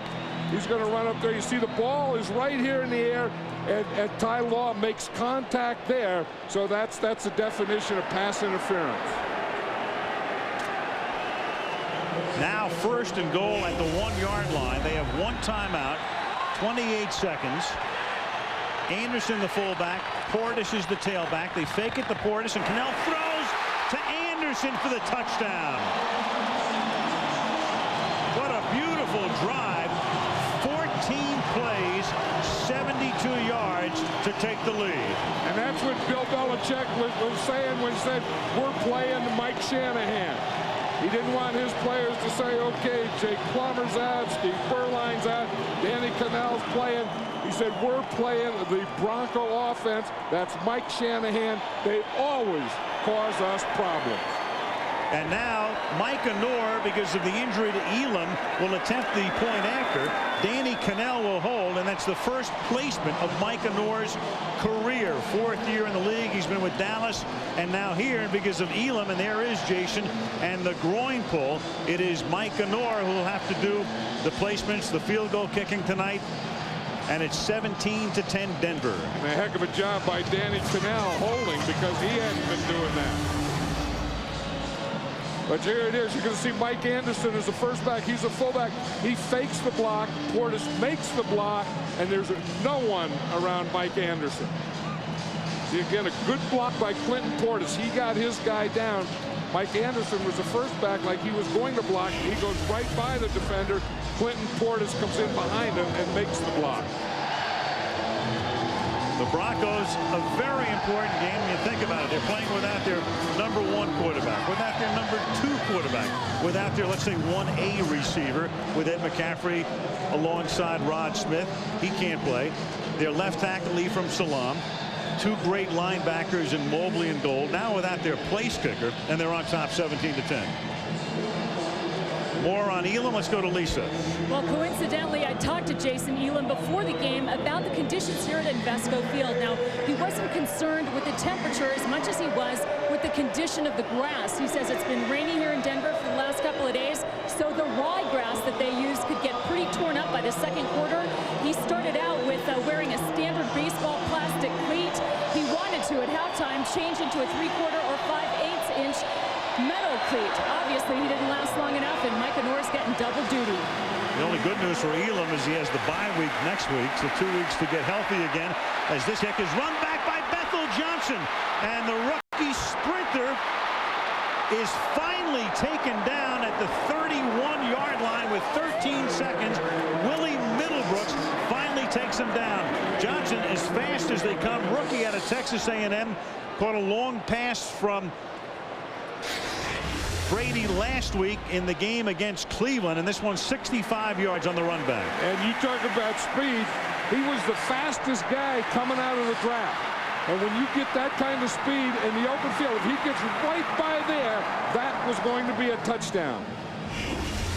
So now at the 36-yard line, they have 2 timeouts, but they want to run a play because at this point, Vinatieri would have to kick a 53-yard field goal. They want to get it closer, obviously.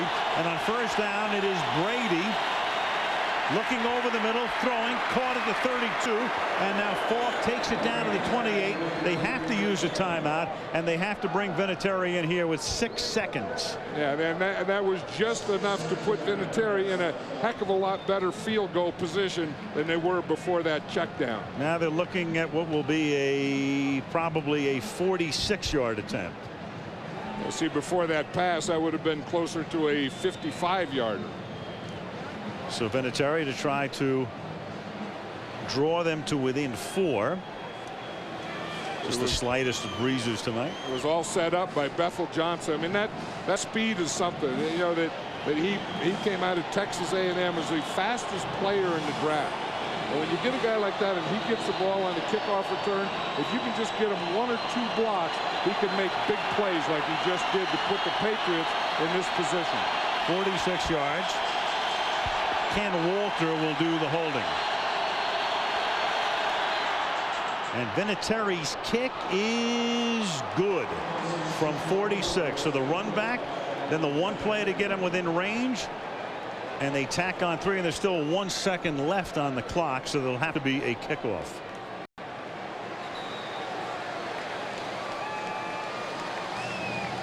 So 1 tick remaining in the half. Go back to the first quarter when Tom Brady fumbled. Denver recovered. They cashed in with Clinton Portis taking it in from 15 yards. But then Brady had that pass intercepted by Kenoy Kennedy. They couldn't cash in on that drive, and back they came with Deion Branch to the Patriots to tie the game. And then Anderson is able to break a 10-10 tie by catching that touchdown throw from Danny Cannell. Vinatieri adds 3, and thus it is 17-13, and a real nice half for Danny Cannell. Monday night at the mic coming up, and we'll take a look at Brett Favre and the Green Bay Packers and preview their game against Philadelphia next week on the Lexus Halftime Show. You know, with losing Elam and then having Micah Knorr be the kicker, the other change that you have to think of is the holder. Danny Cannell, I'm sure, never held for Michael Knorr until that last kick. Right. Vinatieri's kickoff. Fielded at the 15-yard line. And then Anderson gets taken down by Banta Kane, and that will end a very entertaining first half, with the Denver Broncos leading the New England Patriots 17-13. Lexus Halftime Show coming up when we come back after this message from the NFL and a word from our ABC stations. This is Troy Brown of the New England Patriots. Troy helps the United Way build stronger communities by spending time with senior citizens. Troy is a fierce competitor. I'm the man. I-18. Bingo. Bingo. I got bingo. I'll win again.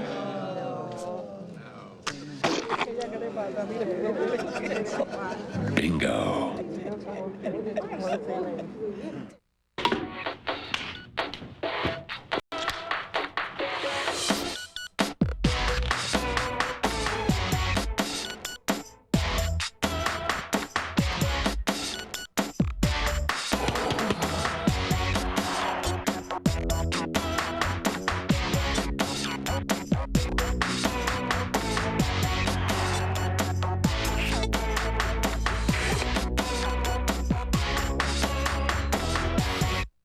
ABC Wild Wednesday on a new My Wife and Kids. They were expecting, but were they expecting? Twins! No, it's just an extremely big head. Oh. Then on the hit comedy It's All Relative, Liz's dad's filling at the bar. We're here, we're queer. If you want beer, get used to it. Then on The Bachelor, there's only 3 left. The countdown to the final roast is on. And Karen Sisco's Major League Romance. You started seeing him, what, 2 weeks ago? Kid was pitching real good. May ruin his career. I'm not stealing his mojo. It all starts at 8/7 Central, ABC Wild Wednesday.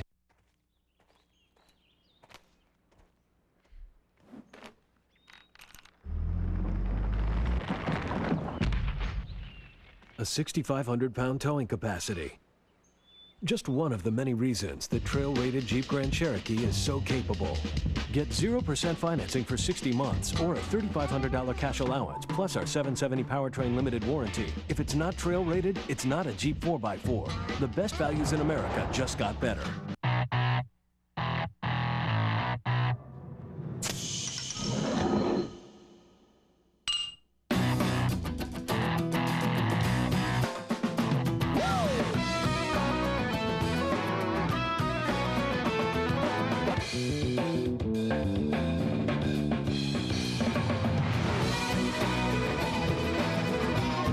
Killian's Irish Red.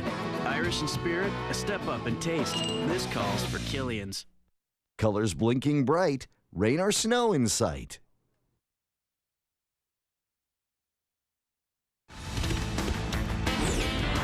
The Lexus Halftime Show, brought to you by Lexus and the new LS, the ultimate expression of their passionate pursuit. Here now, Al Michaels. Good action-filled first half tonight in Denver, where the Broncos are leading the Patriots 17-13. Halftime at Invesco Field at Mile High. Monday night at the Mike. Continuing tonight, our tournament began with Joey Harrington of the Lions winning his first-round matchup, and then Kyle Turley of the St. Louis Rams won his.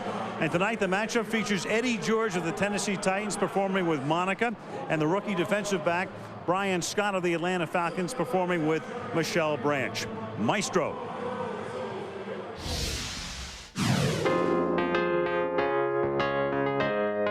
Sometimes when you're little, you know, you dream about performing with somebody really famous. I'm Brian. Nice to meet you. Nice to meet you too. This is exciting. You know, this is a competition, right? The whole thing, so we have to win. We have to kick butt. Yeah, we really do. We have to win this. I'm not really injured. I'm doing this for sympathy votes. I'm kidding.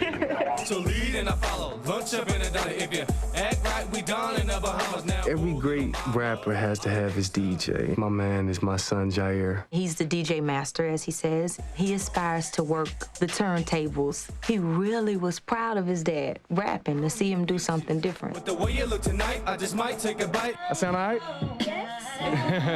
When I got here and I met all the guys, it made me feel right at home. Nice to meet you. Nice to meet you too, man. So you're gonna be playing? Yeah, I'd like to see you. I'd like to see you play. It's like the chords are like F.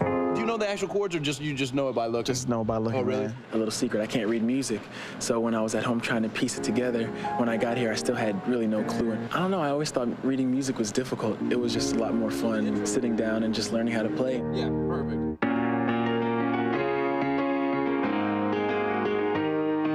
Hey, the competition is stiff. I think we're gonna kill him. Hopefully Brian will suck. Eddie George doesn't have anything on me. Who? Brian Scott. I'm not worried about Brian Scott. That's 103. Let's go. 1, 2, 3. You remember when I was just a younger one, and I was too afraid to quickly let you show me things. Hold up. Let's do a double take. Now listen, baby, I'm a dirtbag. I don't know what different faces I can't take it, but I got that G. So lead and I follow. Lunch up in a diner. If you act right, we down in the Bahamas now. Whoa, little mama, I'm a gangster. Anywhere you wanna go, I'ma take you. Oh my God, you call my eye from like 20 yards. You're so damn fine. Listen, I don't eat peaches, but the way you look tonight, I just might take a bite. Hey, what more can I say? Monica, E-G-A-T-L, Philly. Hey. Can you please be gentle, cause I am the fragile kind. Now buckle up your seats while I set it off. I think we sounded really, really good. Make sure you get the keys, get the magic fingers.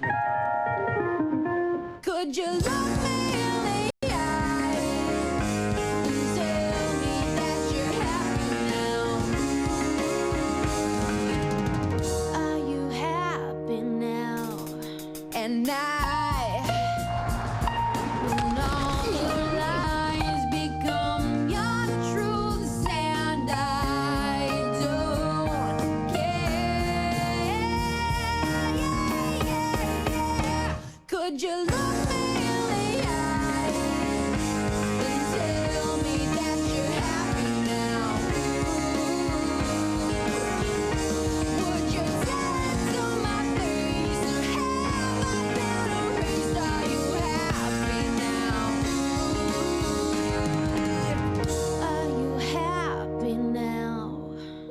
I think I did okay. How much fun did I have? Scale on 1 to 10, 20. I had a blast. Hopefully my friends see this. When you see me, support me and vote for me. So who moves on, Eddie George or Brian Scott? You can log on to ESPN.com, NFL.com, and vote right now. We'll have the results later for you.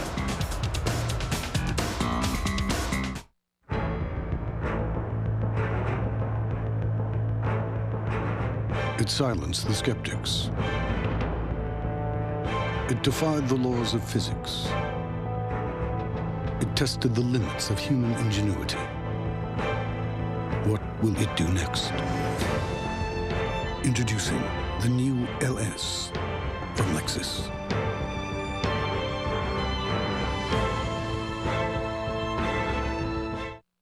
Coming this December to ABC.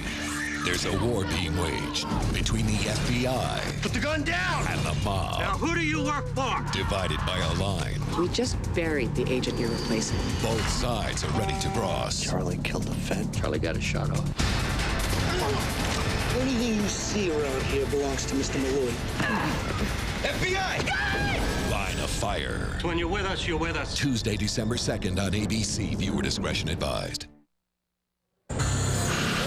Back in Denver with a look at what happened last night. There was Brett Favre blowing on his broken thumb and then throwing a block to help spring an Ahman Green run around the left side, and then through the air he hits Green for a touchdown. He also hit Javon Walker for a couple of touchdowns, and Brett Favre, the indestructible one, leads his team to a must-win 30-27 over the Vikings. And we take a look at him next Monday. That's going to be some game. Green Bay, Philly. Anytime you see Brett Favre, I mean, he's going to put on a heck of a game for you. You know, we always say in this league that you have to play hurt, and just playing hurt isn't enough. You know, I mean, you have to play well when you're hurt. And then when you're hurt, if you have a broken bone, it hurts. I know it hurts until it heals. But when you play great when you're hurt, I'll tell you, you're something special. You're a Hall of Famer. You know, another guy who played great yesterday as well, Donovan McNabb, comes off his best game for Philadelphia. You know, and I think Donovan McNabb may have been hurt a little more than some people thought. I don't know that he ever really recovered from that broken leg. I think that's still kind of bothered him, but it's just, you know, he's such a good player, and I think Andy Reid is such a good coach that you know that when they get in a funk, they're not going to stay in a funk. No way. The headline is next week when we go to Lambeau on Monday Night Football. Meanwhile, second half coming up from Denver, where the Broncos lead the Patriots 17-13 at the half.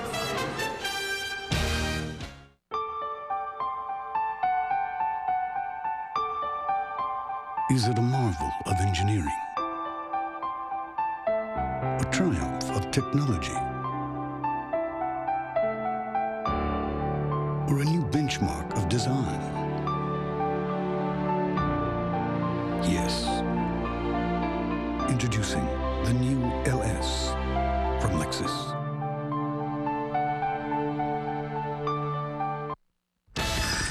The Lexus Halftime Show, brought to you by Lexus and the new LS, the ultimate expression of their passionate pursuit. We'll be back with the second half kickoff after this from our ABC stations. Catfight lovers, it's Christmas morning! If you like catfights, meow, and who doesn't, you're going to love guest star Pamela Anderson. Catfight? Oh, here's the money. Please, Lord, don't let this battery die. All new Less Than Perfect at 9:30, 8:30 Central after a new gym, ABC Tuesday.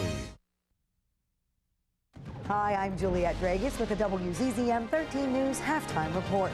Tomorrow is Election Day, and in one West Michigan community, there's a unique race. A husband and wife are running against each other for one city commission seat.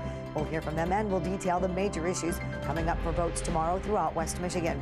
Plus, the push is on to keep Electrolux in West Michigan. We'll take you to a big get-together tonight to see what's going to be done to try to save 2,700 local jobs. And the weather ball's blinking red after the game. Hey, that thing got a Hemi? You're about to find out.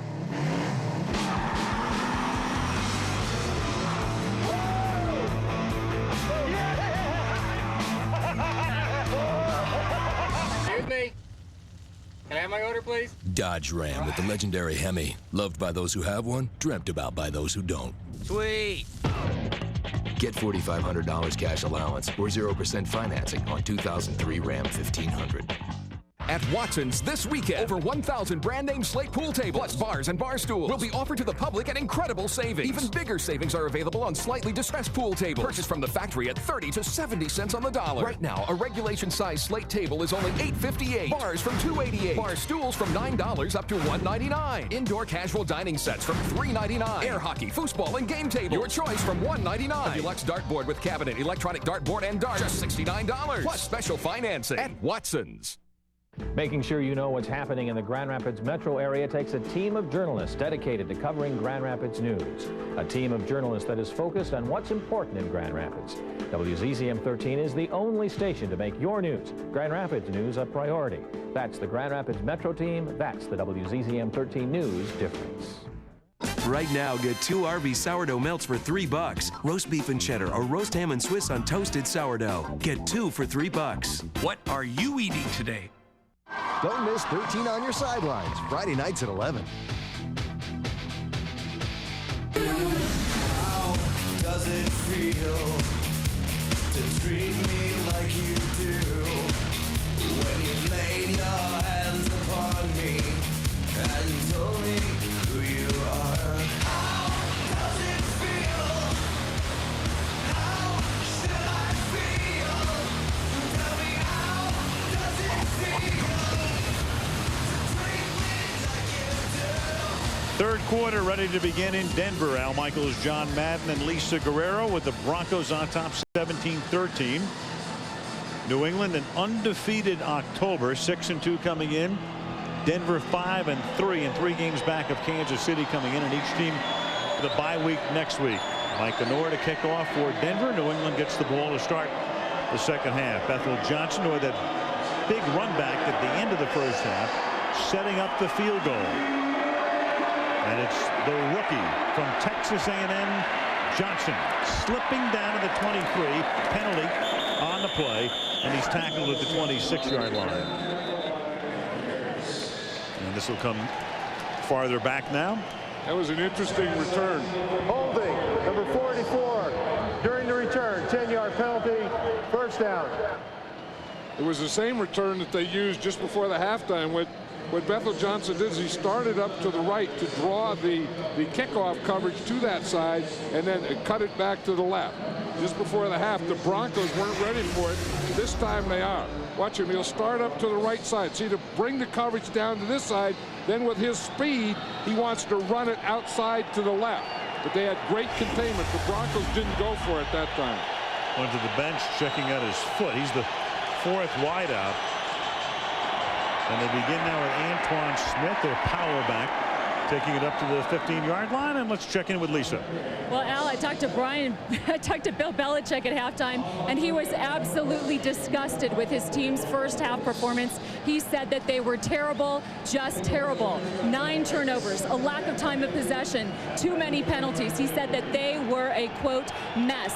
Meanwhile, Mike Shanahan said that Jason Elam may have come into this game with a, quote, tweaked hamstring.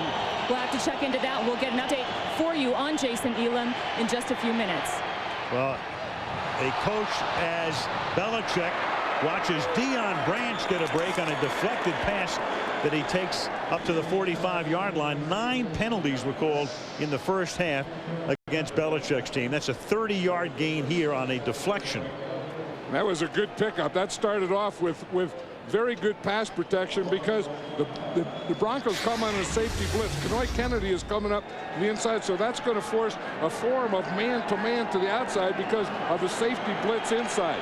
Watch, it goes right off Troy Brown, right into Deion Branch. Troy Brown, who was questionable coming into the game tonight with a leg injury. Bill Belichick deciding at the warm-up period to put him in. Christian Fourier, the tight end, makes the catch, and that's a first down, tackled by Jay Sean Sykes. And we check out the numbers through the first 30 minutes of this fray. For the Broncos, 196 yards. Danny Cannell, very efficient and very effective. The Patriots with 141 passing yards. Much of that total coming on 2 long passes by Brady. You know, and the thing that upset Bill Belichick was right there, the 2 turnovers, and then, of course, the penalties. I mean, you know, as a coach, penalties always kind of reflect your discipline. You know, and if you have a lot of penalties, it always goes right to you that you don't have a disciplined team. And that's one of the things that really eats on a coach. And I know Bill Belichick very well, and I know that that's the thing that, you know, that penalties usually mean sloppy play and a lot of stupid mistakes. And you don't want to be the coach of that type of team. But here, then you say that, but then you look at 17-13. I mean, if you just correct a few of those things, you're really in this game. I mean, you're in it anyway. 1st and 10 at the 45-yard line. Yeah, when you have 9 penalties, 2 turnovers, it's appropriate to say we're a mess. 1st and 10 at the 45. Antoine Smith. I think when you only have those many things, you're probably ahead when you're down 17-13 with all that.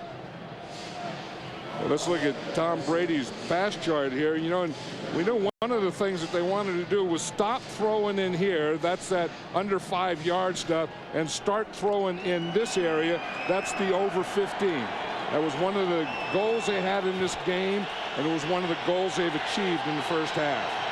2nd down and 7 at the 42-yard line. Smith again.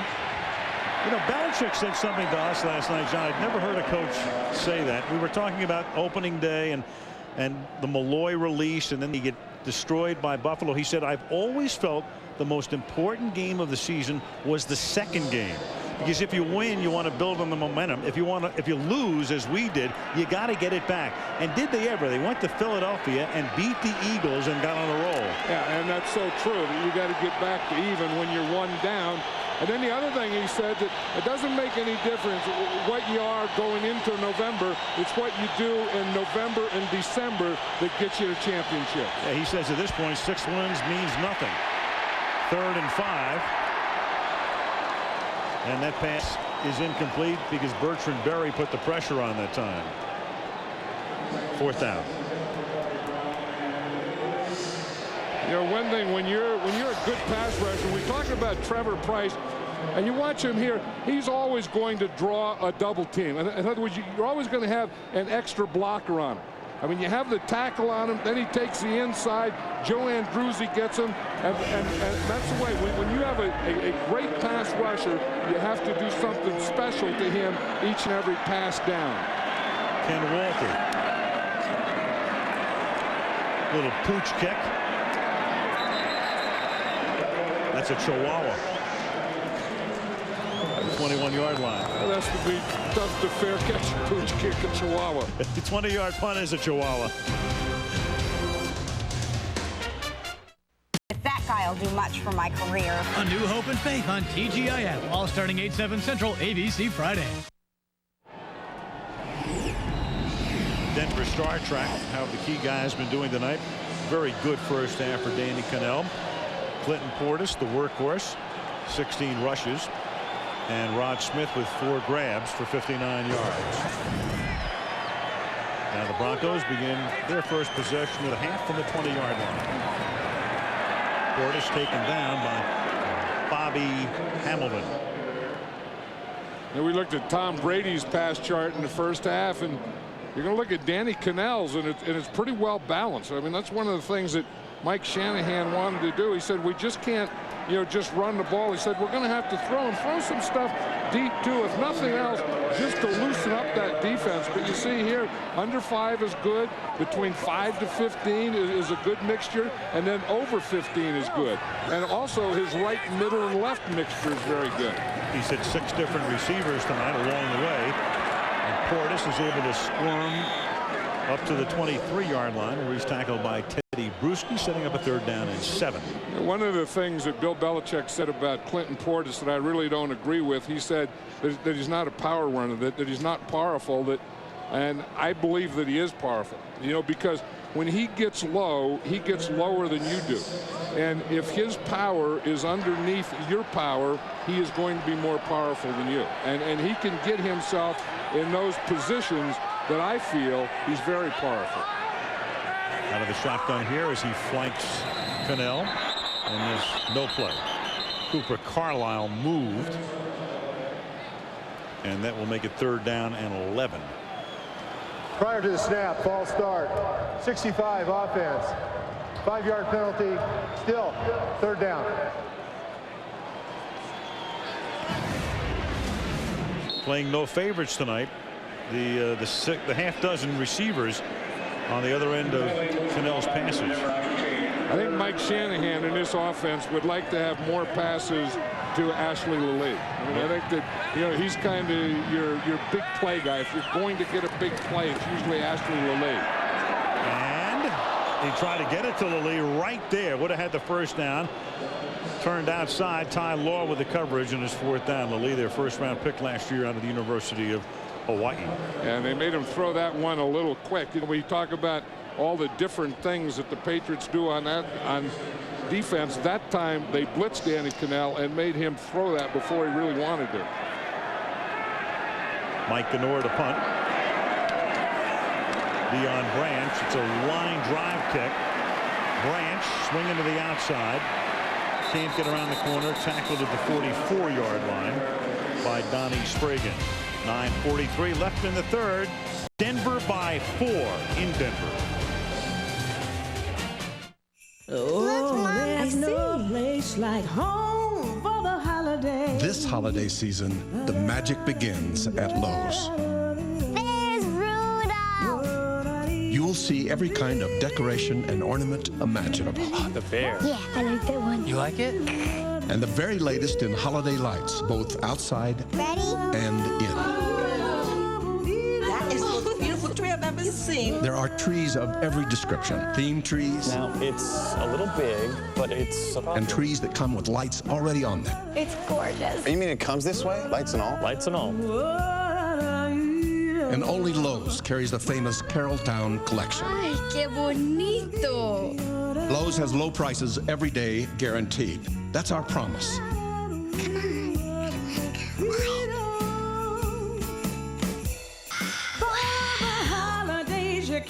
Lowe's, improving home improvement. Where most minivans score an F on the report card is in the versatility of their interiors. Yet this is where Freestar earns an A for its ease of use. So the next time you hear the term interior flexibility, that's what they're talking about. That's smart engineering. The all-new Ford Freestar. If you hadn't looked at Ford lately, look again. This telecast is copyrighted by the NFL for the private use of our audience. Any other use of this telecast or of any pictures, descriptions, or accounts of the game without the NFL's consent is prohibited. Pat Bowlen for 20 years has been the owner, the president of the Denver Broncos. A lot of success, obviously, with those back-to-back Super Bowl titles. His stadium has been sold out every game since he took over, and he looks on here as his defense has to go to work at the 44-yard line. The New England Patriots begin this drive down by 4. Brady over the middle. The pass is caught by Antoine Smith, who shakes his way for a first down. Breaking tackles, one by Terry Pierce. And with Terry Pierce in the game, one of the reasons he's in the game is because Spragan, who was starting at outside linebacker for the injured John Mobley, was hurt making a tackle on the last run back, and so they have to go to Pierce, a rookie from Kansas State. You know, and that's one of the tough things. You're going to see Spragan here. He's in on the tackle, and then right there, someone falls on his left ankle. That's a tough thing. When your special teams guys become starters, they still have to play special team. 1st and 10, and Brady with a month. And it's incomplete. Bethel Johnson was racing across the end zone, and then Monsanto Pope came in at the end and hit Brady after Brady had a good 7 seconds to survey the field. When Monsanto Pope got there, it was just finally, because he had so much time. Again, it starts off with a play action pass. Look at the time that he had. I mean, he just stands back there and looks and looks and looks, and finally Monsanto Pope gets there. You want to see someone that's wide open there? Right there. When he was going to throw it to him, he had him there. 2nd and 10 from the 42-yard line. And out of the outside, it's caught by Branch, and Branch gets shoved out of bounds right at the marker by Deltha O'Neal. He appears to have the first down. You know, one of the things that Tom Brady was talking about, I said that guy that was open there was Bethel Johnson. One of the things that Tom Brady was talking about, Bethel Johnson, he says, is you can't overthrow him. He said, every ball that I throw to him, he said, I haven't learned how fast he is. Every ball I throw to him is he has to wait for it. Looks like he may have pulled a groin there.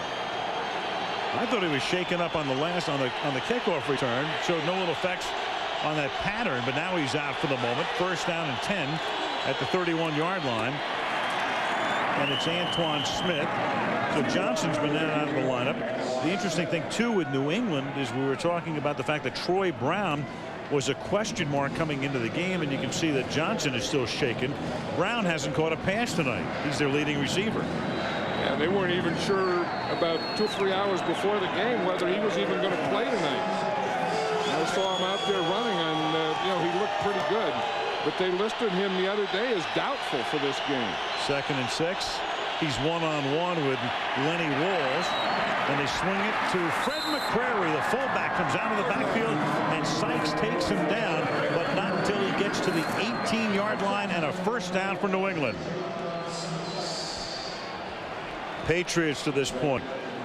Brady, those 2 long passes, accounting for much of the 215 yards. Not much in the running department tonight. Falk with 3 carries, and Branch with 107 yards in receptions, including a touchdown. I think they've loosened up this Bronco defense with that deep passing. Now they can go to some of the other things. To the ground. Big hole for Antoine Smith. And the one-time Buffalo Bill, a first-round draft choice of Buffalo out of the University of Houston, makes it first down and goal. You know, and if you're going to run the ball straight ahead and you're going to run it with power, Antoine Smith is a guy that you want in there. And that's what they started, those play-action passes. They started that deep stuff. Now they kind of got control of the line of scrimmage right there. They get up to the 2nd level right there. And again, it's the offensive lineman getting on the 2nd level right there that will spring a block, that will make the block to spring the runner for first down. That's their first down on the ground tonight. And Kevin Falk had stopped after a gain of 1. They have 9 first downs, 8 through the air, and that sole 1 on the ground with 6.5 to go in the 3rd. And that time he tried to cut back into Al Wilson's gap. You know, we talk about gap defenses and one gap and everyone has to take their gap. Al Wilson took his gap and he ran right into Kevin Falk. Watch this. Here's Al Wilson. He's going to take that gap right there. So when Falk goes to cut back, he cuts back right into Al Wilson. Fake toss to Falk, then the pass, and a great catch by Graham. Reaching, making the catch for the touchdown, and the Colorado Buffalo has given New England the lead in Denver. 6-yard touchdown. Kennedy got beaten.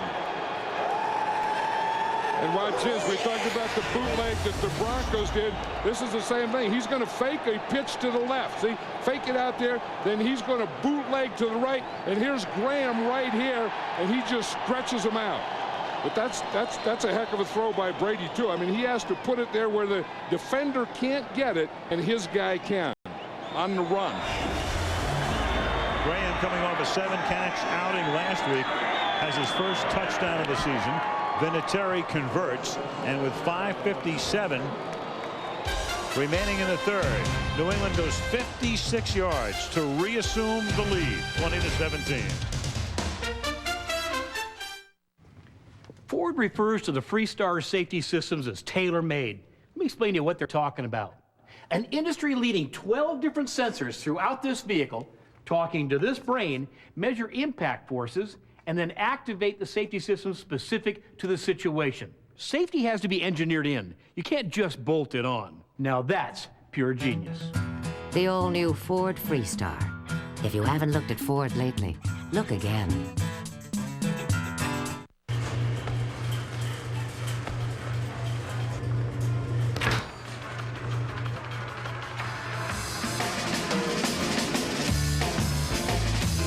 Introducing Bacardi Silver Raz, premium malt beverage.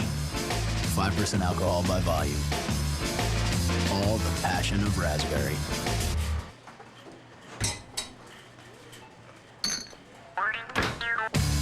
Your night just got more interesting. There are places I remember. Life has rules, but no simple answers. Why did this happen? Now a family must find the strength to carry on. In my life. The special 1-hour return of 8 Simple Rules, Tuesday at 8/7 Central on ABC. ABC puts on Sunday's best. Sydney Bristow's secret You kept Sydney's secret from me. is finally exposed. A new alias. And he said... She wanted to have sex. She said... He raped me. And the truth will destroy one of them. How could we have missed this? An all-new practice. Sunday's best starts with 10, 8 at 8, 7 Central on ABC. Lambeau Field, the site for Monday Night Football. A week from tonight, Favre, McNabb, Eagles, Packers, 9 Eastern and 6 Pacific as usual. Sunday night, Baltimore at St. Louis, 8:30 Eastern time on ESPN. Tonight's game concluding the 9th week of the season. New England kicking off with the lead for the first time tonight. Chris Cole at the 7-yard line. And brings it back to the 28 with 5:51 remaining in the third quarter here in Denver. New England up by 3. Mahalo. We engineered a material behind the dash called quiet steel. Only the new Ford F-150 has it, which means it's the only truck to deliver this. The sound of quality.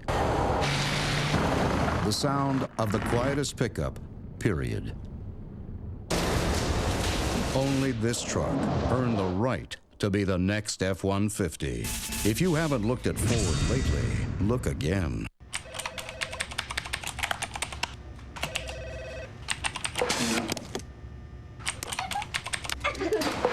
On the road and stuck trying to get business email in all the wrong places? Get Verizon Wireless Remote Email Access. Stay productive and in touch when you're away from the office. Can you hear me now? Good. Now ask how you can save up to $200 on select wireless PDAs and BlackBerry devices. Verizon Wireless. We never stop working for you. An unstoppable serial killer. A deadly copycat. These girls dying is on you. Front page of the Post. Cops too stupid to find killer. Desperate times lead these cops to desperate measures. I'll bury you. That's right. Plus the biggest shocker of the season. Been scared to tell you. An all-new Blue ABC Tuesday, 10, 9 Central. Viewer discretion advised. ABC Wild Wednesday and a new My Wife and Kids. They were expecting, but were they expecting this? It even looks like twins. Twins! No, it's just an extremely big head. Oh, then on the hit comedy It's All Relative, if the O'Neills are at a wake, who do they expect to watch the bar? We're here, we're queer. If you want beer, get used to it. It all starts at 8, 7 Central, ABC Wild Wednesday. Mile high. It's been foggy in Denver last couple of days, but dry today after a weekend of moisture. 35 degrees at game time. And the Broncos now begin this drive at their own 27-yard line with New England up 20-17. Ports 2 yards. 2nd and 8. Yeah, we were talking about how Bill Belichick and the Patriot defense really like to mix up things. And I think without Richard Seymour tonight, they haven't been able to do it because if you look 32 plays, they've been in a 3-man line, 3, 4 linebackers, 4 defensive backs. And they've been in very few 4-man line. Now, in the second half, they're playing a little more 4-man line. But I think without Seymour, that has taken some of the things away from Romeo Cornell and Bill Belichick, things that they'd like to do.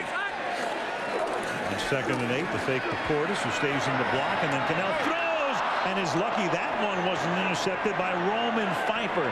Had it right in his hands, former Ram. Yeah, he was trying to hit Carswell on that crossing pattern, and Roman Pfeiffer just kept dropping back and dropping back and dropping back as Carswell was coming across. Well, as you can see, he goes play action pass. Here goes Carswell on the cross, and Roman Pfeiffer was just running there with him and waiting for that, and he got between Carswell and Danny Cannell. 3rd and 8 from the shotgun. Sharp is the man in motion. Cannell throws over the middle, and falling down was Portis. I don't know why he was falling down unless he was trying to get away from the umpire because there was no one else around Clinton Portis. I think it was the umpire because there was no defender there. The closest guy to Clinton Portis is the umpire. And you see him come on a blitz. Here's the umpire right here. The Patriots are coming on a blitz. And he did. He tripped over the umpire. Sure. Trying to get away from him. and couldn't. 4th and 8 is Mike Anor. Sends one into the night sky. Good boot fielded by Deion Branch at the 20, and a great tackle, and the ball is loose. And the Denver Broncos have recovered. Willie Middlebrooks made a tremendous play. Great tackle, and then comes up with the ball as Deion Branch puts it on the ground. I'll tell you, and as you said, Middlebrooks makes the heck of a play because he's the guy that makes the tackle, causes the fumble, and then recovers the fumble. Watch it right here. He comes in, makes that tackle. Now as he goes down, the ball comes out, and Middlebrooks is right there to get it. I don't know that this might not be challenged, though, Al, where they say the ground can't cause a fumble, although that was part of the tackle. So I don't know that that rule would apply. I think it starts to come out, but it's certainly something that Belichick will likely throw the flag on. He just did. Bill Belichick just threw the flag. So now the question becomes, was he down? He's now explaining to Pete Morelli what he's challenging specifically. Morelli will tell us and then go to the hood. New England is challenging that the runner was down prior to fumbling.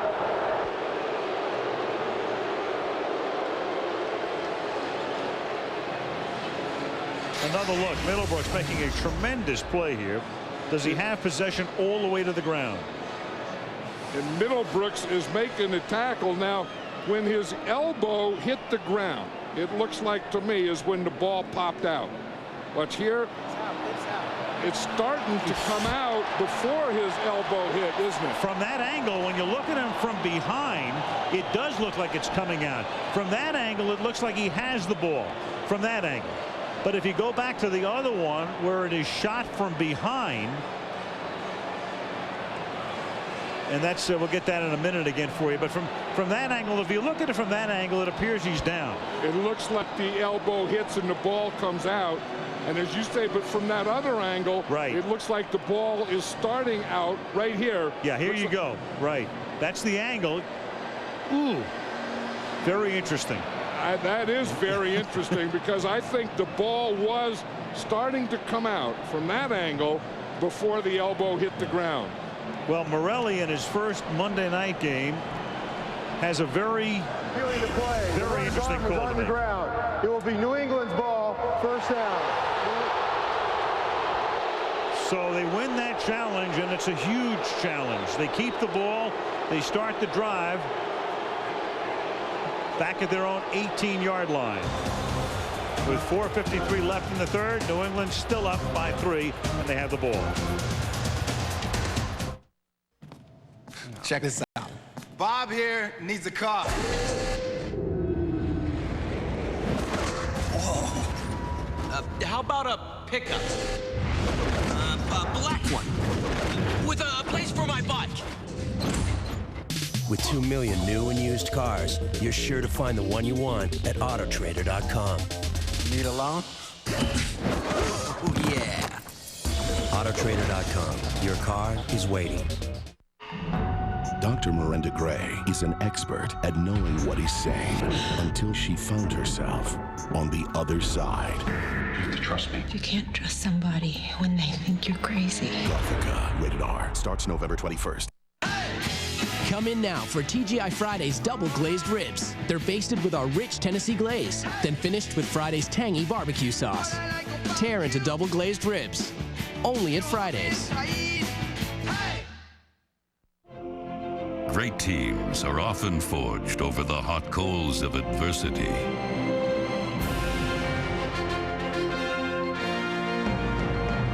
On the eve of the big meeting, the third quarter numbers suddenly changed. But so did your presentation, automatically. You have the new Microsoft Office system. It's a Cinderella story.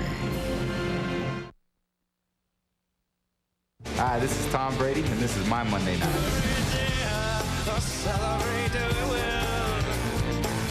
'cause life is short but sweet for certain. Hey, we climb on 2 by 2 to be sure these days continue. And Tom Brady hopes it ends up as his Monday night. His team up by 3. They just won a big challenge. As the call on the field gets overturned, they keep the ball. And they begin at their own 21-yard line, first down. Fake end around, then swing it back on a backside screen to Kevin Falk. And Delta O'Neal rides him out of bounds at the 25-yard line. Tom Brady picked in the 6th round out of Michigan.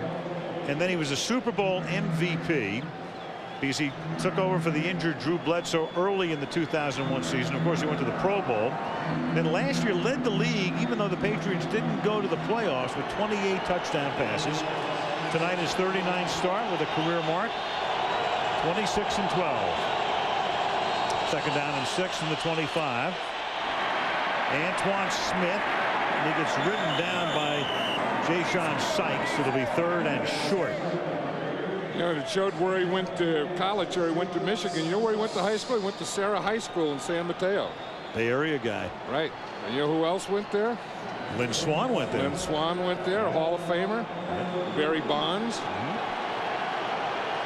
He comes from a high school that had some pretty great athletes in it. And I should mention also John Robinson.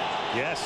I mean, not that he's a great athlete like Barry Bonds or Lynn Swann, but just in the context of Sarah High School athletes. Still going strong as the head coach at Nevada, Las Vegas. 3rd down and 1.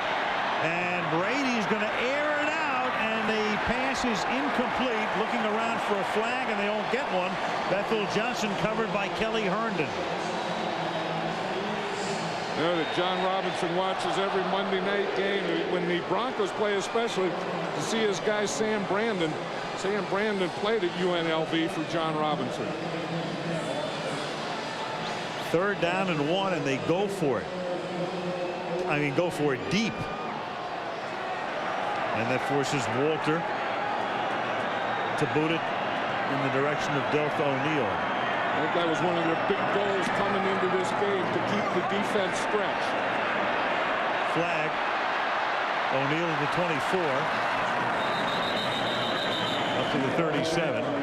Flag way back upfield at the 25-yard line. The Broncos are pointing that it was against the Patriots. The Patriots are walking back towards the flag. Against New England.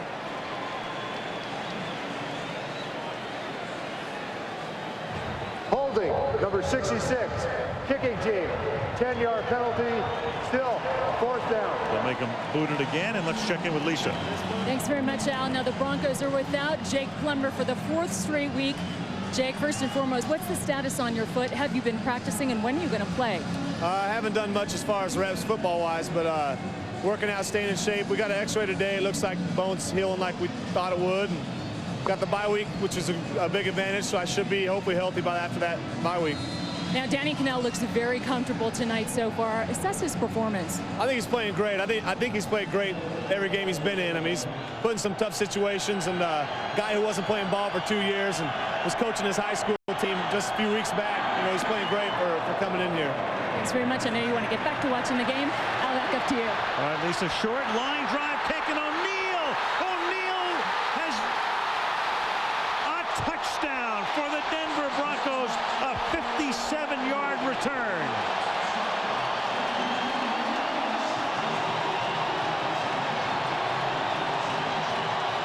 Delta O'Neal, who has been to the Pro Bowl as a cornerback, has lost his starting position in the secondary. Delta O'Neal, Al, just got out of the doghouse. I was just going to say. He was in the doghouse as deep as you can get. In fact, he was in the doghouse so deep he wasn't even active last week. And that came after a penalty on Paxton. Lonnie Paxton helping set up that return on the penalty. And that forced them to kick again. And that's Bethel Johnson, and here's the kick again, a short line drive kick, the type that is set up for a perfect run back. Yeah, and they got put in that position, as you said, by the 11th penalty tonight against the Patriots. Here, that started off, you just take that ball straight up the middle, and there was about 4 missed tackles. But once you get by that bunch or through that bunch of missed tackles, there is no one there to the goal line. And you talk about running your way out of a doghouse. Right here, Deltha O'Neal just ran his way out of the doghouse. He's the best in show right now. The play before, and this is what set up the re-kick, the Paxton hold. And here he is. He's the center right here. And you're going to see he has his head down, and all he's doing is grabbing as he gets knocked over. And that happens so much. They're always going to can the center. You know, they're going to get someone to knock him on his back so he can't cover. And as he's going down, he just grabbed a hold. Deltha O'Neal is back. The Bronco coaches were saying all we want to do is make sure that he wants to compete. On that play, he wanted to compete, didn't he? Take a look at that. That many games. The last time the Patriots gave up a touchdown on a punt return was the opening game of the 1993 season. Yeah, we talked about things that make coaches mad and upset, penalties. We talked about that. The other thing is missed tackles. And that was a good return by O'Neal, but there's a lot of missed tackles. Watch him here. I mean, there's a missed tackle, 1. There's 2. The umpire gets in the way right there. There's 3. And they got them all bunched up. You know, as you go down on punt coverage, you're supposed to stay in your lane. You're not supposed to get all bunched up. And the Patriots, as they went down, they got all bunched up.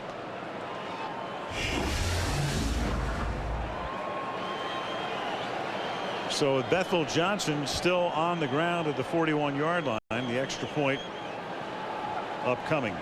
Monday Night Football from Denver being brought to you by Bud Light, for the great taste that won't fill you up and never lets you down. Make it a Bud Light. The next Ford F-150 built for tough. Lowe's, where you'll find all your home improvement needs. Lowe's, improving home improvement. And Autotrader.com. Sell your car fast on the ultimate automotive classifieds site.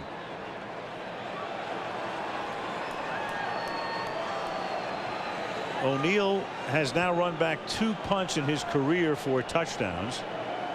His 5th touchdown overall.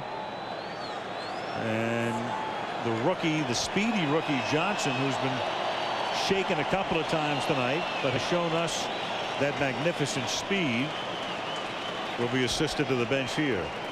You know, I think as you see Bethel Johnson going down, I think he ran into his own guy, and that's one of the things we're talking about, getting bunched up. You see how this whole thing is bunched up right here, and they have here's Bethel Johnson here running into his own guy, but that was the bunch that I was talking about. He ran in right into the bunch of 5 guys. Johnson ran into Chris Akins. And now Mike Anor with the injured Jason Elam on the bench. Mike Anor for the point after. Cannell puts it down. It's a big extra point. Turns a 3-point lead into a 4-point lead with 3:13 remaining in the 3rd quarter. So Mike Anor, who had never kicked an extra point or a field goal prior to tonight because of the injury to Elam, pressed into service, and Denver leads by 4.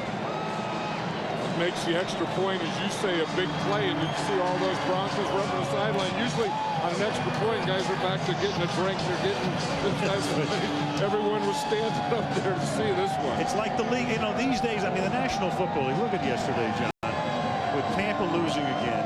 St. Louis goes to San Francisco, gets killed. I'm reminded, I can't remember who it was who said something about Hollywood, inside Hollywood. They said nobody knows anything. It reminds me of the NFL. When somebody tells you they know what's going to happen, they know nothing. No, and you know we try and do that, you know, and I think sometimes it's just premature. And we used to be able, you know, before free agency and movement, you could kind of take a group of teams and say it's probably going to be one of these teams. Now with free agency, I think you have to wait until about this point in the season, about halfway, because as both coaches said, where you win this thing, where you start the separation is in the month of November. And then teams, early on, you begin to say, well, they're terrible, they can't do anything. I mean, the Saints, all of a sudden, 4-5, had 3 bad calls go against them against Carolina last week. Otherwise, they're right in the thick of things. So the teams you think are gone forever all of a sudden come out of nowhere when you're not looking. Bill Belichick was saying last night, he said the year we won the Super Bowl, at this point we were 4-4. Right. The Buccaneers are 4-4 now. In fact, I think the last 4 AFC champions were 4-4. Short kick by Noor this time, and Patrick pass brings it back to the 30-yard line. And well, this mini battle winds down Monday night at the mic. Here's how you voted. The rookie from the Falcons, Brian Scott, performing with Michelle Branch, an overwhelming winner over Eddie George with Monica, 78% to 22%, Brian Scott. So they're your first round winners to this point. Joey Harrington, Lions quarterback, Kyle Turley, St. Louis tackle, and the rookie, Brian Scott. You know, I'm not big on this, but I do have a theory, and I think I'm right, that the guy that plays the instrument will always win if the other guy is just singing. You're exactly right. But now what happens when they go against each other when they both play instruments? Brady throwing, and he hits Christian Fourier, and that's a first down. He's tackled there by Nick Ferguson, and it's a 20-yard gain. But do you think a guy playing a kazoo would be a beautiful tenor? Yes, I do. And this is a seam route here by Fourier. I mean, this is the thing that you try and do in zone, where you get behind the linebacker and in front of the defensive back. Brady hit him perfectly. Brady trying to make his own music now and begin this comeback with 2:28 left in the third period. Antoine Smith to the 43-yard line. Al Wilson, the Denver middle linebacker, mic'd up. Another listen.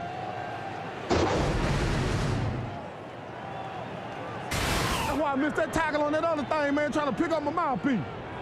Wasn't ready.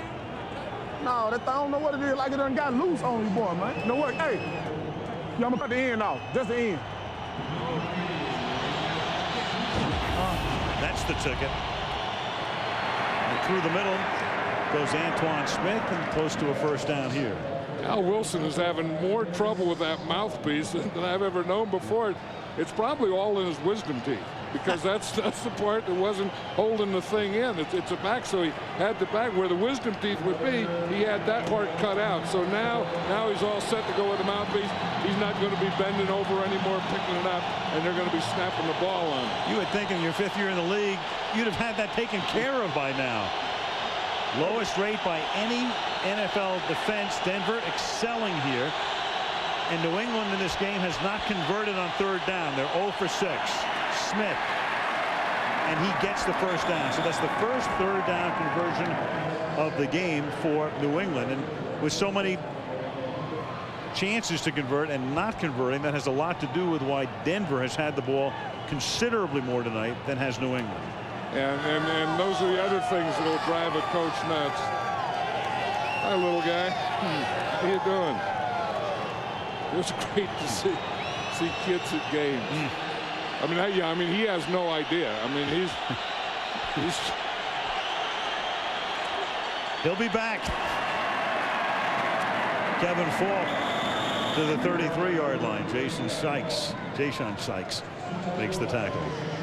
You know, you talk about, converting third downs, and that's a big thing. And the other thing that the Patriots talk about that they really have trouble is in the red zone. They're getting down there in the red zone. Bad things happen to them. They can't get it down there and get it in.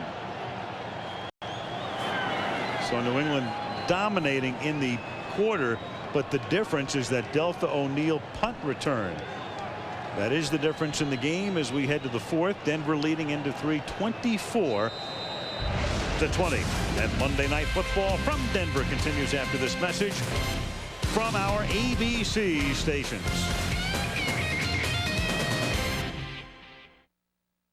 Playing at Lambeau in the winter has its good points. Great fans. Lots of tradition. And you're completely numb before anyone gets the chance to hit you. Broncos, Packers, next Monday night on ABC. Everyone comes to play on Monday night. ABC Wild Wednesday on A New My Wife and Kids. They were expecting, but were they expecting twins?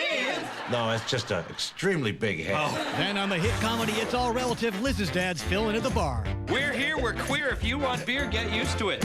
Then on The Bachelor, there's only 3 left. The countdown to the final rose is on. And Karen Cisco's Major League Romance. You started seeing him, what, 2 weeks ago? Kid was pitching real good. May ruin his career. I'm not stealing his mojo. It all starts at 8/7 Central, ABC Wild Wednesday.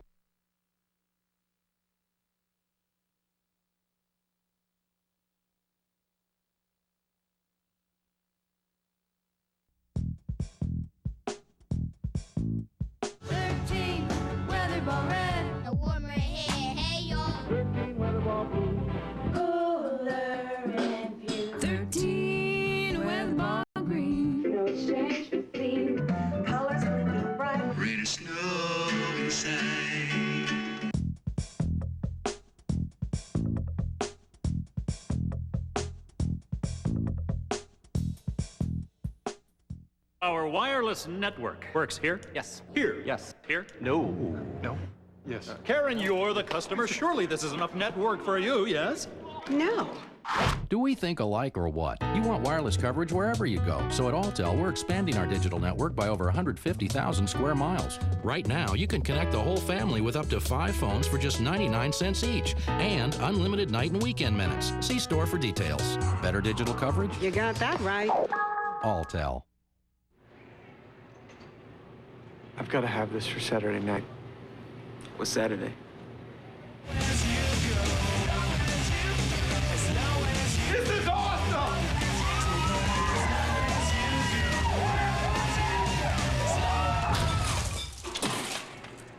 You might want to check out these speakers too. They're Shorter. Shorter is good. Yeah. Thousands of possibilities. Get yours. Best Buy. 10 days of try it before you buy it. The Super Bowl with Bill Parcells at the helm. Built a beautiful new stadium in Foxborough. And right now watching their team trying to go 7-2 down by 4 early in the 4th quarter. 3rd down and 6. From indoors. That's one of the things you buy as an owner. You buy the right to sit indoors to watch a game. 3rd down and 6. And that's caught over the middle. Breaking free was David Givens. Found the open spot right over the middle. He's slow in getting up. Takes it to the 11. 21-yard gain. 1st down. And that was a heck of a throw by Tom Brady. But again, it all starts with the protection. And watch the separation that he gets. Here's a protection. Now, Tom Brady can get back. And now he has about 3 yards there that he can look, see, step up, throw, and get everything on that ball. That's a zone defense, and you want to get up again on that level. There's a hole in the middle there that is behind the linebackers in front of the secondary. Givens got in there. The protection allowed Tom Brady the time to see it and throw it. Givens taken down by Brandon. Brandon is still down as well. Givens gets up. In the 3rd quarter, 9 first downs for New England, none for the Broncos. But again, the punt return by Deltha O'Neal was more than the equalizer. Check in with Lisa. Got a couple more injury updates for you, Al. You saw Patriots wide receiver Bethel Johnson leave the field earlier very slowly. Word is he got the wind knocked out of him. His return is probable. Meanwhile, the Broncos' Donnie Spragan twisted his left foot and ankle. His return is also listed as probable, Al. So with Bethel Johnson, and there he is on the bench, and now Givens going out, and Troy Brown Gimpy coming into the game. Brady. And this is the area the Patriots haven't been good in. And Brady's playing with a few cards missing from the deck. Here's where he likes his tight end zone. Christian Fourier is normally the man when he goes to the air here, and he starts with Antoine Smith taking it to the 8. They can get a first down without getting a touchdown.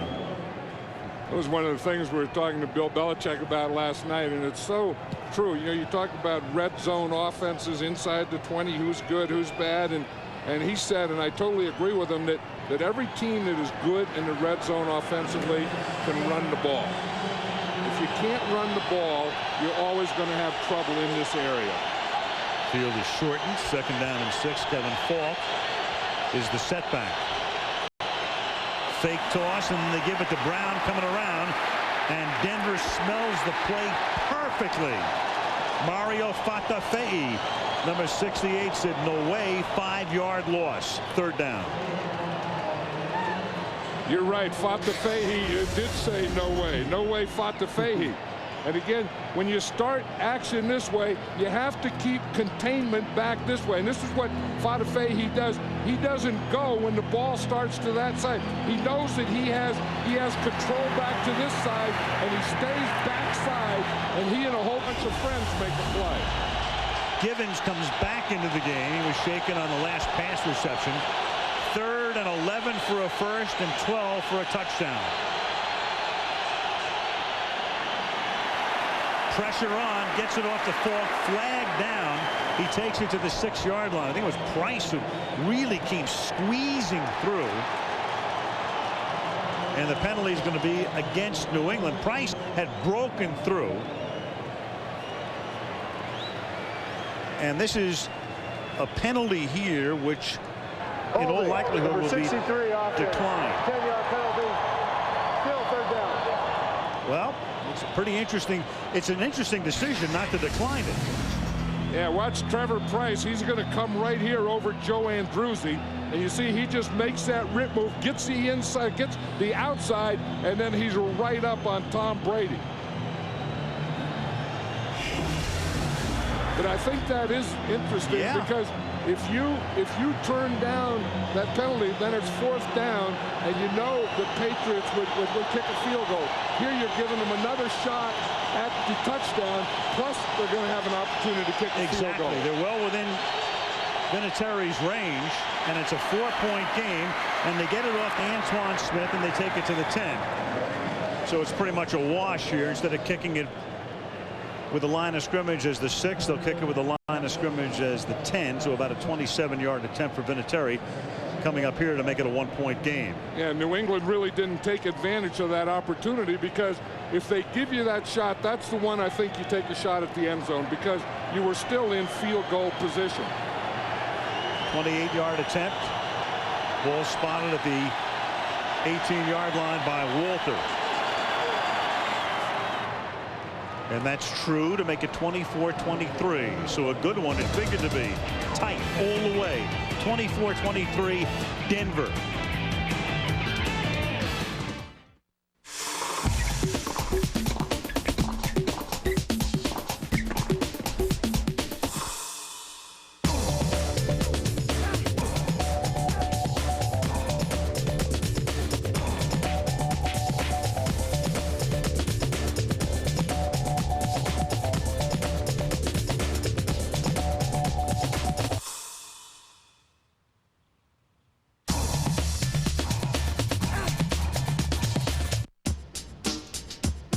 Why do we work?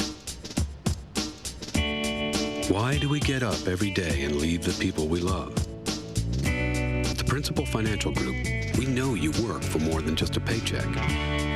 For 120 years, the Principal has helped people keep more of the money they make and do more with the money they save. You work hard. We make work hard for you. The Principal Financial Group. We understand what you're working for.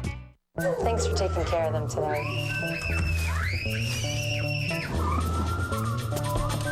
Let's go. Cut.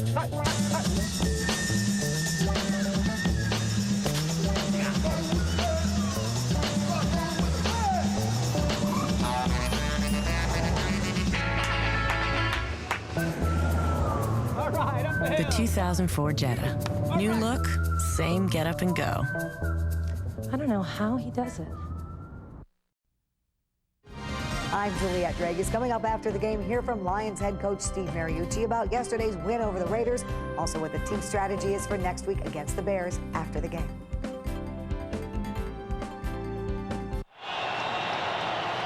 Back in Denver. Colorado State Capitol. Late local news following on ABC Sports Center on ESPN.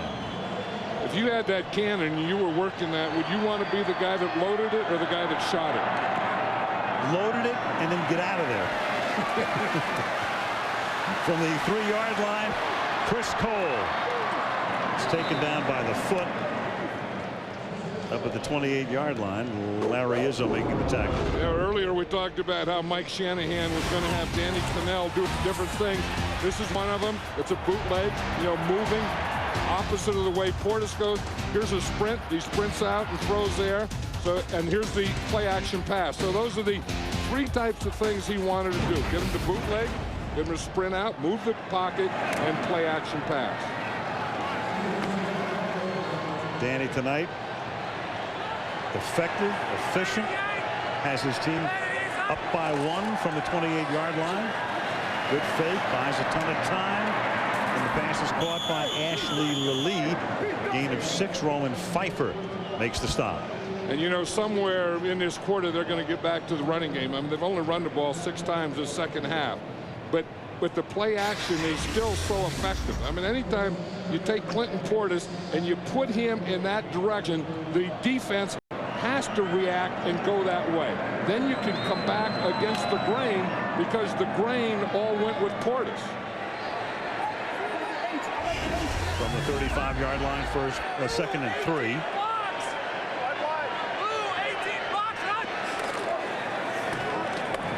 Portis breaks a tackle, picks up the first down, gets to midfield. Eugene Wilson finally stops him after a 14-yard romp.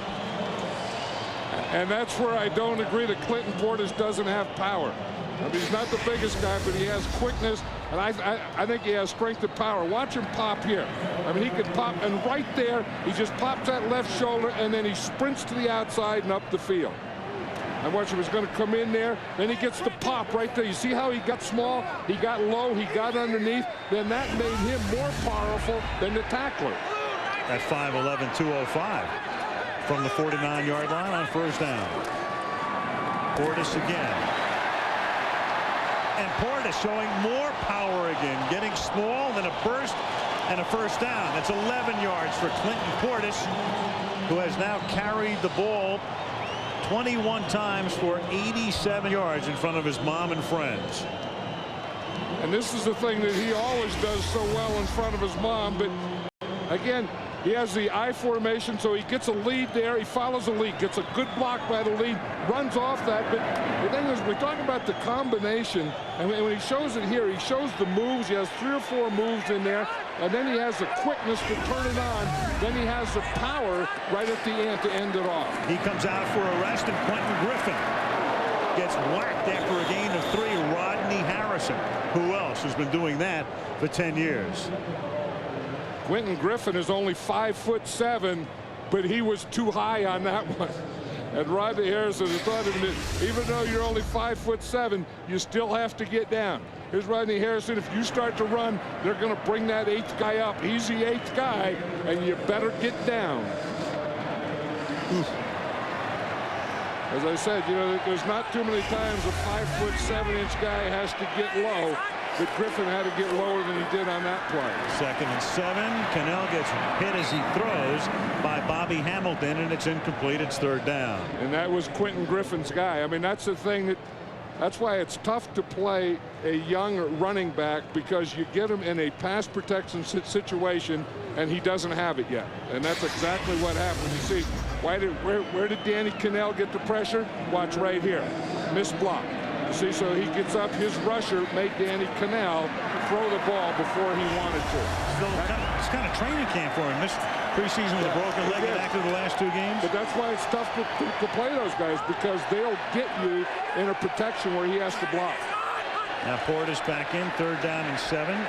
They jump, free play, caught at the 19-yard line. No, Rod Smith has it extracted by Eugene Wilson. Smith really took a shot from the rookie out of Illinois. So it turned out to be a free play and looked as if it would be a completion to the 19-yard line. Is an incompletion. Dan Klecko was the man who was offside, and now we turn our attention to Rod Smith. You're going to see he really gets a collision right there. helmet to helmet on 3rd down and 7. You say it's a free play. It's when it's a free play that Rod Smith wished that he didn't have. That's Eugene Wilson, the rookie free safety for the Patriots. You know, and the thing is because he has so much speed, he can get in position. He can cover the whole field. Injury timeout. You're not like the rest of us. You're not an elf. This Friday, Buddy is coming home for the holidays. How long do you think you'll be with us? I was thinking like forever.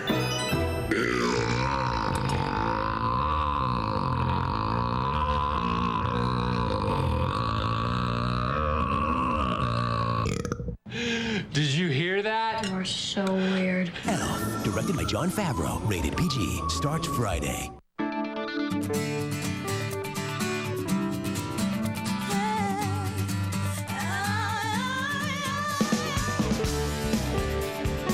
You live a lot of your life between 0 and 55. No one understands that like your State Farm agent.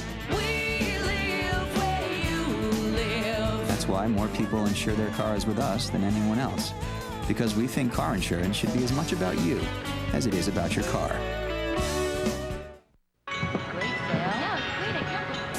Don't miss sharing a single moment this holiday season. Jenny got stuck at the mall again. Give your family the gift of unlimited family calling anytime minutes from Verizon Wireless, the company that gives you the nation's most reliable wireless network with fewer dropped calls. Also gives you unlimited night and weekend minutes on up to 4 separate lines on the America's Choice National Family Share Plan. Plus, hurry and buy one Nokia phone for $49.99 and get a second free. Verizon Wireless, we never stop working for you. Can you hear me now?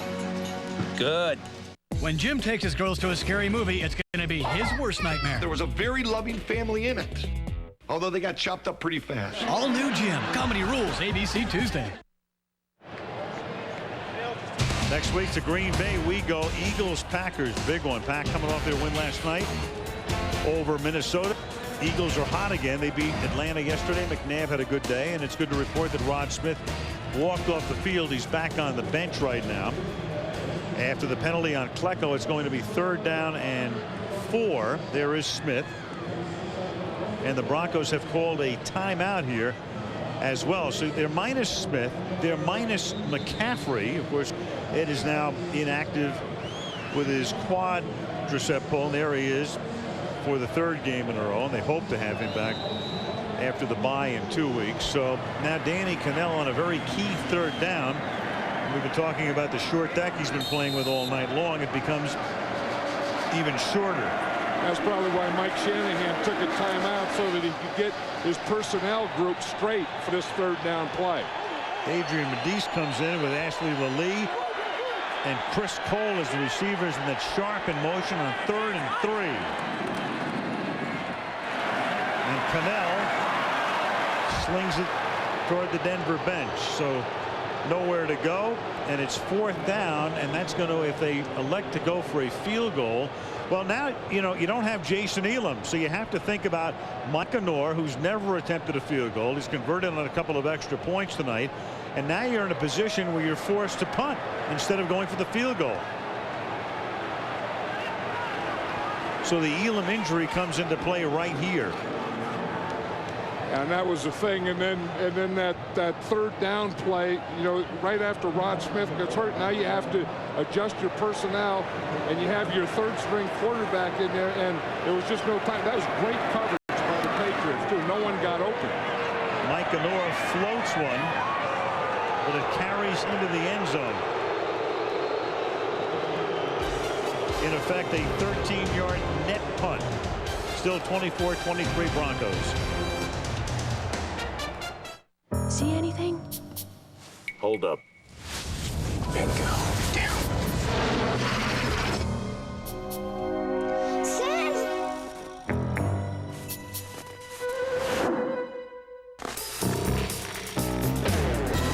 That's one way around holiday blackout dates. The Capital One Miles One card is a better way. Fly any major airline anytime with no blackout dates. What's in your wallet? I know where you live! No one's been able to make the perfect chicken strip with the right chicken, Sure this is chicken? the right breading, These are very dry. The right sauce. Till Wendy's found a better way.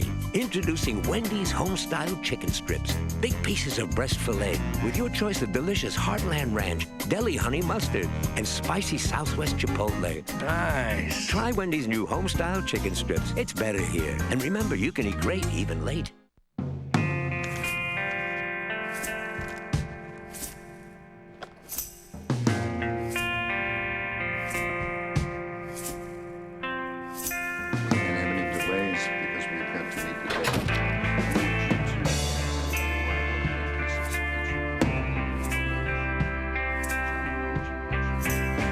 For your most important messages, reach out on the wireless service America trusts.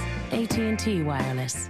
Martha, why do so many people hate you? Martha Stewart, in her one and only interview, breaks her silence to Barbara Walters. It hurts a lot, Barbara. 2020, Friday at 10, 9 Central. This one has been tight throughout. Denver leads 24-23. Again, coming into the game, the Patriots 6-2. Even with a loss, they're still on top in the AFC East. For Denver, a vital game tonight, coming in 5-3, thinking they'll get Plummer back in a couple of weeks, heading to the bye, trying to hold on to a one-point lead as the pass from Brady is thrown perfectly into the arms of the tight end Daniel Graham for a gain of 14. Daniel Graham played that one perfectly also because he's going to run and it's a zone. And the thing you want to do is you want to find a hole in a zone and just sit down. Now watch Daniel Graham. He finds a hole and he just sits down, work back a little to your quarterback, and now Tom Brady can throw away from the defenders and to Graham. That's Smith. Daniel Graham's father, Tom, good football player. In fact, played at Oregon with Dan Fouts a number of years ago. Yeah, played here. I coached against him when I was coaching for the Raiders. Tom Graham was a linebacker for the Broncos. And with 4 catches tonight, and John Elway enjoying the game. You talk about Broncos, you got to talk about John Elway, don't you? How about the last game he ever played? He won a Super Bowl for the Denver Broncos. And rode off into a Rocky Mountain sunset. Second down and 8. Brady stepping away and then throwing it away. 3rd down and 8. And he was trying to throw over to his right, and again, we talked about the good coverage by the Patriots. This is good coverage by the Broncos. So he's trying to throw over here on this side. This is what he sees. You see the coverage here, the coverage here. He could have thrown to the short guy, but he was looking up here. Then he had to come back off, and the pass rush got to him. 6.5 to go. Big play. 3rd down and 8 at the 37.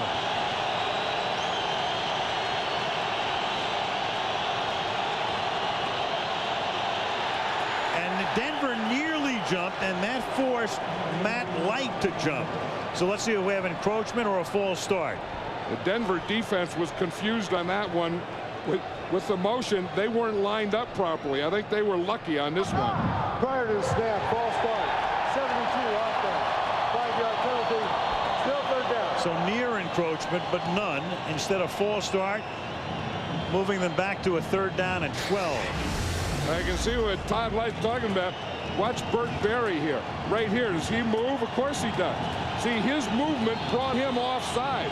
So that should have been against the Denver Broncos. Instead, it's the 14th penalty against New England, the most in any game since Bill Belichick took over as the coach in 2000. That one was not Matt Light's fault, though, nor his penalty. 3rd and 12, camera shaking because the building is shaking. As the crowd stomps, and Brady throws, and the catch is not made by David Givens inbounds. No. Givens is saying, and he caught it, but again, you have to have it when you go down out of bounds. You still have to keep control of the ball all the way down. That was a 3-man rush. He's throwing into 8-man coverage. Now watch Givens here. He has the ball here, but as he goes down, the ball pops out. So that's an incomplete pass. You have to still demonstrate possession when you hit the ground, even in that case. Plus, at least 1 foot, I think, was on the chalk anyway. And a whole bunch of things wrong. A lot of stuff. Ken Walter. Spinning kick, short kick. Just a little bit of a bounce out of it. And it rolls dead up at about the 33-yard line with 6:13 left in the tight one in the Mile High City.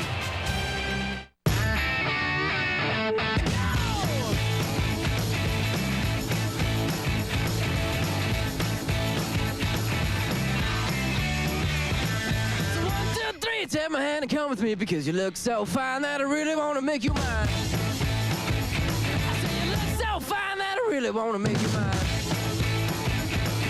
4, 5, 6, come on and get your kicks. Now you don't need the money when you look like that, do you, honey?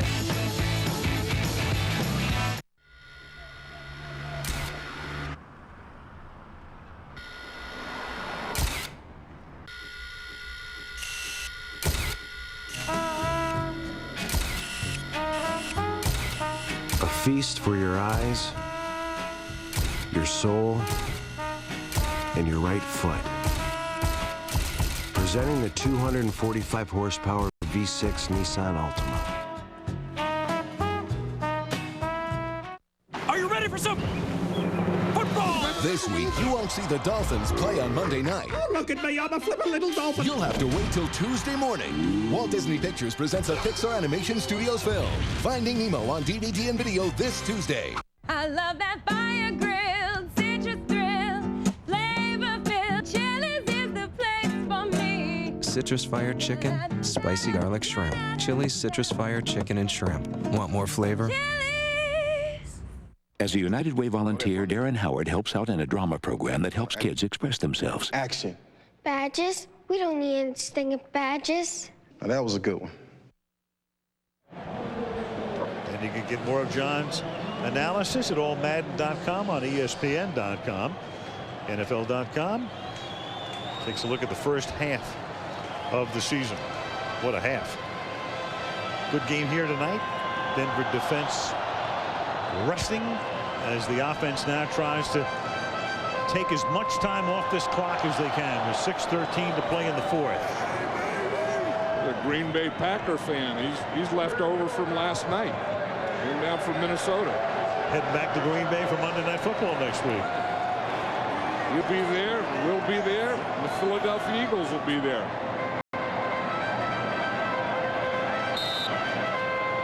(24-23) Broncos. Danny Cannell at the 34-yard line. Rod Smith is back in the game. There he is in the slot. Portis is the tailback. Portis taken down by Teddy Bruschi after a gain of 6 to the 40-yard line. 2nd and 4 as the clock ticks down to 6 minutes. I think the Broncos can do this now. If they don't get any penalties, they can darn near just give the game to Clinton Portis and just keep running the ball. And if they can keep running like that and get first down, the big thing is to run time off the clock. Denver with that quick, light offensive line, the lightest offensive line in the league. Nothing new there. It's been the same way for years, no matter who the tailback's been. 2nd down and 4 from the 40. Portis again. Good spin move and a first down up to the 47-yard line. And that will take more time off the clock, under 5.5 to play. And you know what you do as a defense, and you know they're going to run. You keep bringing more guys up. On this play here, there were 9 men up for the Patriots. But Portis has such great movement and vision. This guy is really something special. As you said, watch this quick line and watch how they do this zone blocking. And they all just start out here, bunch everything out there, and then Portis can either run play side or cut back away from play side. Cannell milking the play clock. And Portis takes the ball up to the 50-yard line. And it's the first time this season that New England has allowed a 100-yard rusher. Only Miami and New England coming into the game had not allowed somebody to get into triple figures. And for Portis tonight, 102 yards on 24 carries. I think that's the first time that we've had Clinton Portis and he's gone over 100 yards, isn't it? It's his 4th Monday night game. He's been okay, but this is the first time he's really been in the spotlight. 2nd down and 7, or had a spotlight type performance. 2nd down and 7 at the 49-yard line. Cannell to the air, screen, sets it up, flag. Portis for the moment a first down, but a flag is down at the 41-yard line of New England. So downfield is where the flag is. Yeah, and the thing that they couldn't afford, the Broncos in this situation, to keep their down and distance manageable, is they couldn't afford a penalty. But they were getting the ball to Portis on the run, and then they wanted to keep it in his hands, so they threw him a screen pass. Holding. 55 defense. Penalty is declined. First down. Automatic first down. I think Mike Shanahan's thinking the same thing. You get into your 4-minute offense now, again with a 1-point lead, and I still feel you want to just give the game to Clinton Portis. Let him finish this game for you. Big disparity there. Major part of the fact that the Broncos have the lead, that of the Delta O'Neal punt return. And now New England is being backed into a position where they have to begin to think about taking their timeouts before the 2-minute warning. They have all 3. And you know, the one thing they're going to do is they're going to get 8 and 9 men up there. There's no reason to worry about or play deep right now. They're getting everything up to stop this run. 1st and 10 from the 41-yard line. Play fake, and then the pressure is on, and that's incomplete. And that's a major benefit to New England, stopping the clock. You can't take most of the 40 seconds off the clock now. And knowing what the Patriots wanted to do, they were going to stop that run. In the area.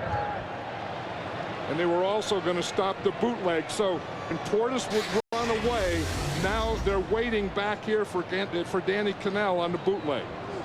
Watch him. He's going to start to the left. But watch back here. They keep containment on that backside and force him to throw the ball. Perfectly defensed. 2nd down and 10. Ball at the 41-yard line.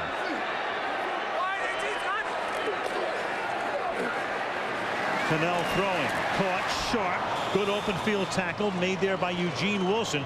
So upcoming right now a very, very big 3rd down and 4. And again, the mini dilemma that Denver has here is that they don't have Jason Elam. So when you think about Elam and his range, and he has range as long as anybody in the league, but now you got the backup guy, Mike Anor, and nobody knows what his range is in a situation like this. I would say that I wouldn't try a field goal, so then what that would make this is a 2-down situation for me, knowing that I have 2 downs to make a first down rather than 1. That's the way I would play it. Huge defensive stop here for New England on 3rd down and 4, and they are able to stop him with the clock stopped as well as Rodney Harrison breaks it up. So it was the perfect scenario. They stop him, they stop the clock, they force him to kick, and they have all of their timeouts plus the 2-minute warning left. And that was the thing that I wouldn't have done, you know, because they had Clinton Portis, they had to put it in his hands, and they didn't do it. Because now they just go in a straight back pass, and again they're just playing it for 1 down. I would play, if I knew I was going to punt, I would have played this for 2. Look at the Patriot defense. You don't think they're looking after Clinton Portis right now? Line of scrimmage 35. He booted the last short one into the end zone. This one a floating kick. It bounces at the 7 and is stopped at the 1.5. Scott Turner was the guy who got his hand on it, kept it in play, and Mike Leach makes it official by downing it at the 1. Perfect punt. 3:06 left.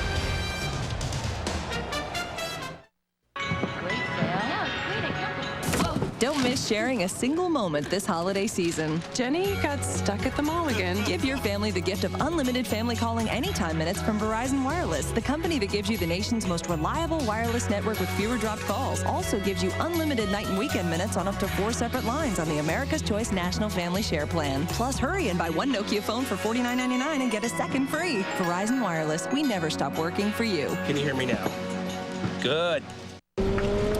My cousin told me about a Class 5 this way. We're gonna take a Class 5 Rapids. Bring it on!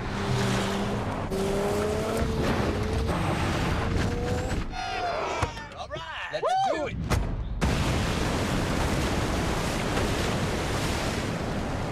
If we take a Class 3 and a Class 2, that's like taking a Class 5, right? I'm pretty sure you're right. Yeah. Absolutely. It'll get you there. The rest is up to you. The largest, most powerful forerunner yet. Jared? What are you doing here? I don't know. I just always wanted to try this place. But Jared, it's okay. I had Subway for lunch. When you have wholesome, low-fat sandwiches from Subway, it's all right to indulge now and then. Try our delicious sweet onion chicken teriyaki sandwich, made fresh with under 6 grams of fat, so you can feel good about being good and okay about being bad. Some dessert, sir? Subway, good, so you don't always have to be. The ladies love Jimmy Kimmel. Well, I feel like rolling around and crying in my dressing room right now. Tonight, Andy Dick and an all-new Jimmy Kimmel Live, ABC Late Night Tonight. From Denver, Monday Night Football is being brought to you by Michelob Ultra. Lose the carbs, not the taste. State Farm, like a good neighbor, State Farm is there. And Subway, good so you don't always have to be. Subway, eat fresh. 3:06 left, all 3 timeouts and the 2-minute warning left as the Patriots try to mount a drive from their 1-yard line. Brady out of the end zone, swings it outside, incomplete, intended for Deion Branch. New England in a situation right now, even if they don't get a first down, because they save those timeouts, they could punt, then use them defensively and get the ball back. Either that or mount what would be about a 65-yard drive here, John, to at least put Vinatieri in a position to win the game. Right, and I am not one to say that the Patriots could not make a drive here the length of this field and put Vinatieri in that position to kick the winning field goal. I know you're not. Where's J.R. Redmond when they need him? I am a believer. 2nd and 10. Here's Brady throwing, and that's incomplete. Daniel Graham appeared to get his hands on it, but couldn't hold on. Good coverage by Denver. They had him bracketed, and he couldn't hold on. 3rd down and 10. But I also agree with you that they don't have to go for it on 4th down from this position. If they don't get a field goal, I think with 3 timeouts, a 2-minute warning, and everything else they have, I think they should punt. Well, there's a double dilemma here because if they don't get the first down and they throw, Walter is going to be pressed up against the back of the end zone. Yeah, you have to somehow get the ball out to the 5-yard line to give the punter his full 15-yard distance. 3rd down and 10. To the air, hit as he throws, up in the air, floats, incomplete.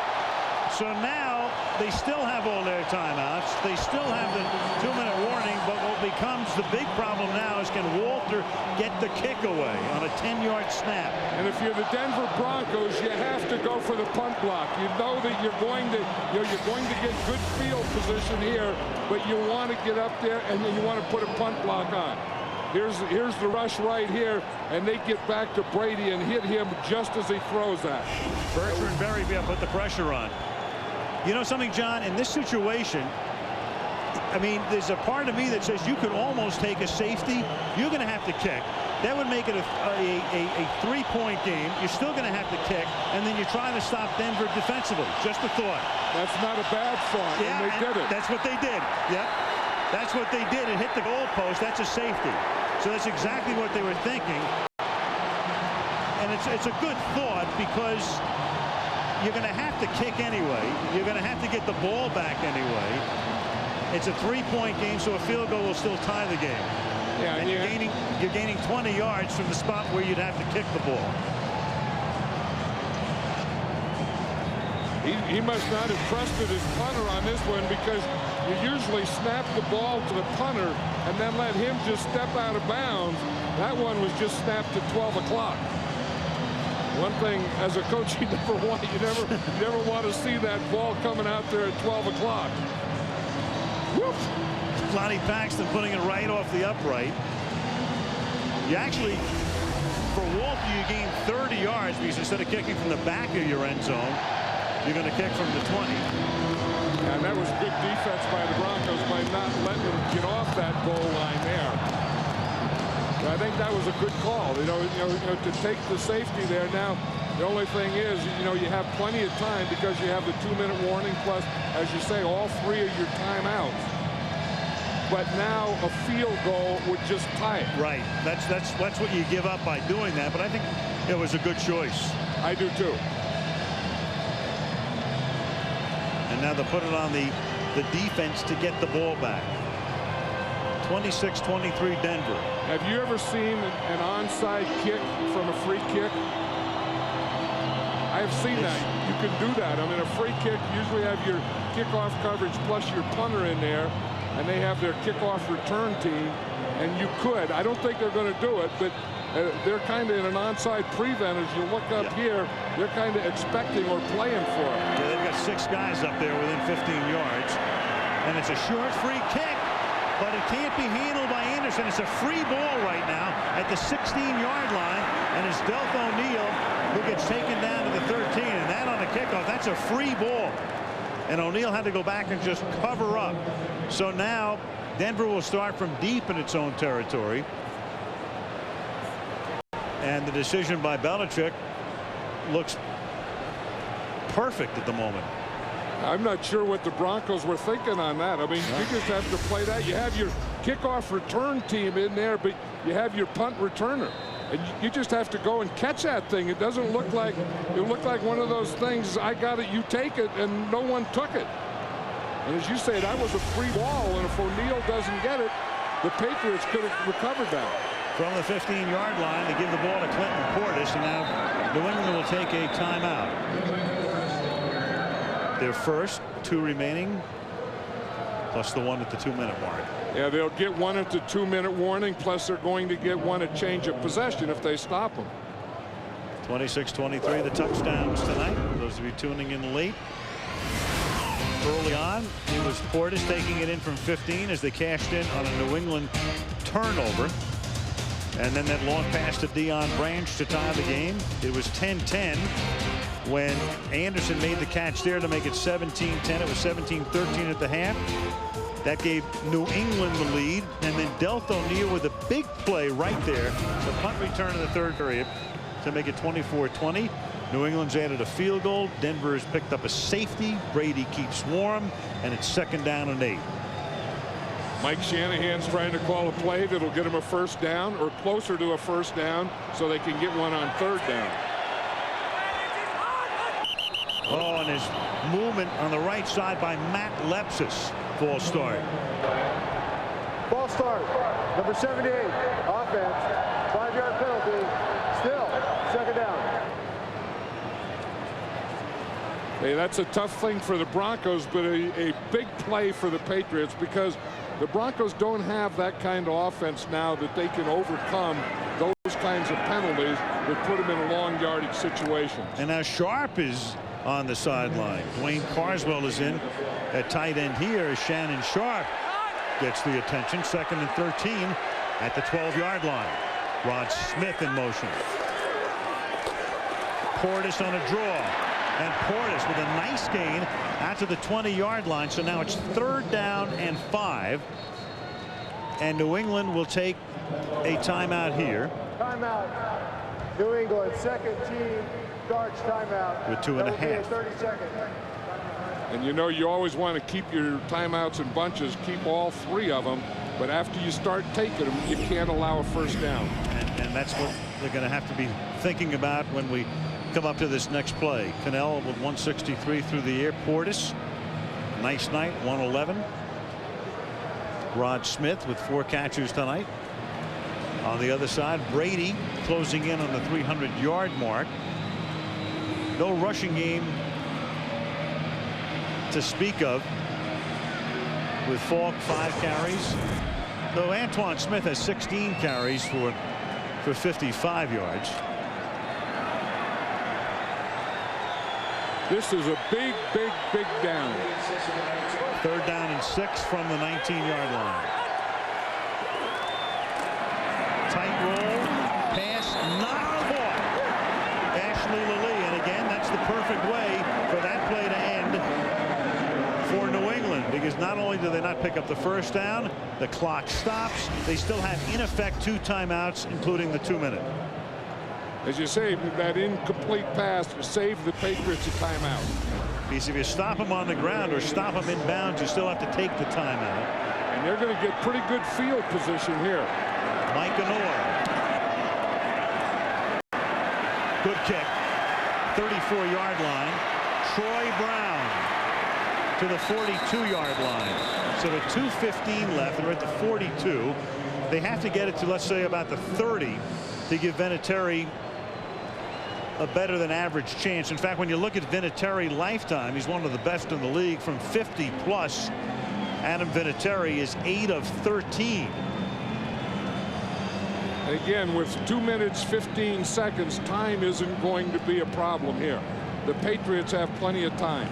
What they need is first downs. The Broncos, what they need now is to stop them and not let them get a first down. But now this is 4-down territory here. From the 42-yard line.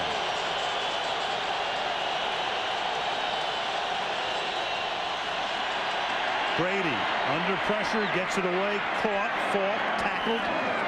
28-yard line by Ja'Shawn Sykes, and that'll take us to the 2-minute warning. So it'll be 2nd down and 5 with 2 minutes to play and 1 timeout remaining for the New England Patriots, who try to win their 5th in a row, trailing by 3 in Denver. This is Ed McCaffrey of the Denver Broncos. Ed helps the United Way build stronger communities by supporting programs that provide meals for families. Ed is an overachiever.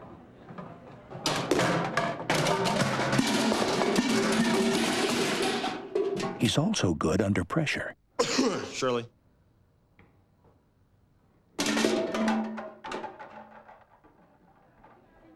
Busted. Playing at Lambeau in the winter has its good points. Great fans. Lots of tradition. And you're completely numb. Before anyone gets the chance to hit you. Eagles, Packers, next Monday night on ABC. Everyone comes to play on Monday night.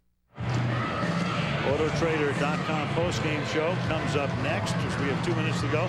Team's been tight throughout. You know, Troy Brown hasn't caught a pass tonight, which is an amazing thing. He's their leading receiver.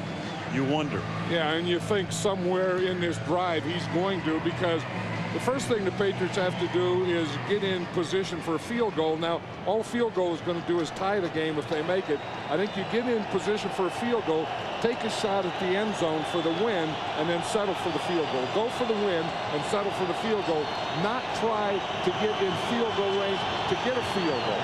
Get in field goal range so you can take a shot to the end zone. But either way, just make sure you at least get it down to about the 30 to the 33-yard line to give Vinatieri a chance. Right, that's the first thing you have to do.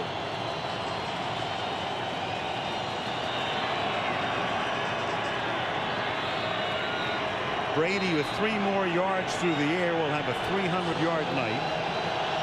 It is 2nd down and 5 at the 47-yard line. They have 1 timeout through the Patriots. Pressure on Brady. Gets it away to Falk. Flag.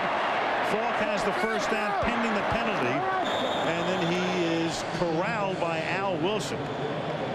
Where did Trevor Price get through there quickly? Didn't he? He was on Tom Brady just about as quickly as he went back there. And he's been doing that with some frequency tonight. He had a lot of positions at both end and tackle. 25 defense. Penalty is declined. First down. Wow, they call it on Nick Ferguson. That's a 19-yard gain.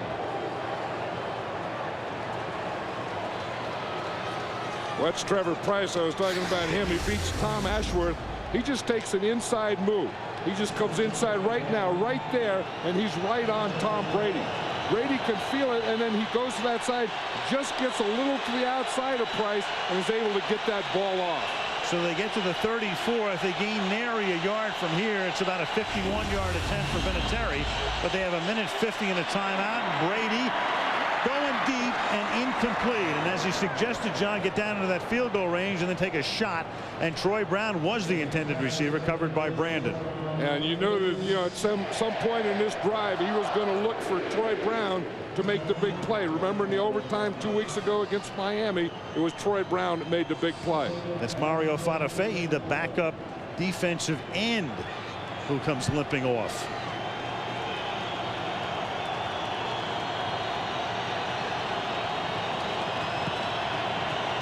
Second down and 10 now. Brady went over to the bench, and the play clock keeps going. It's down to 5-4, as you can see. I think Brady thought he had a timeout. I think he did. Second down and 10. They get the play off to Smith.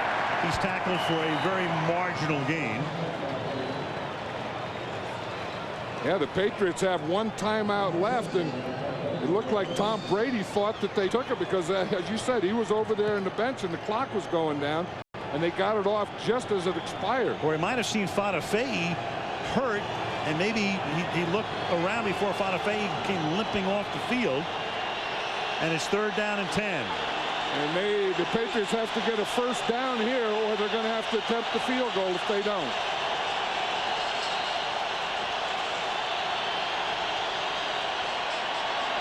Good protection. He throws, caught, first down, well into field goal range as Kevin Falk now takes it down to the 18-yard line. So now the 3 is almost assured. They can think about the touchdown.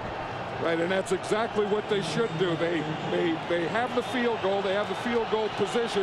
Now they should think and go for touchdown. Brady look into the end zone, and it's caught in the corner by David Givens for a touchdown with a half-minute to play. David Givens, who went limping off before, 18-yard touchdown catch inside Delth O'Neal for the touchdown. That was a fade stop. Delth O'Neal didn't make a play in the ball. It's one of those things where you run the fade, and if the guy is above you, you just stop. Tom Brady made the perfect throw.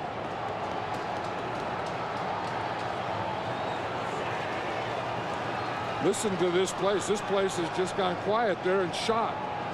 The air has gone out at 5,280 feet. But I have seen this before. I have witnessed this. Not in this stadium, but next door. The old know they can do it. The extra point is good, but they need a touchdown to do it. A field goal is no good. Brady 4 of 5 for 58 yards on that drive in 1 minute and 45 seconds.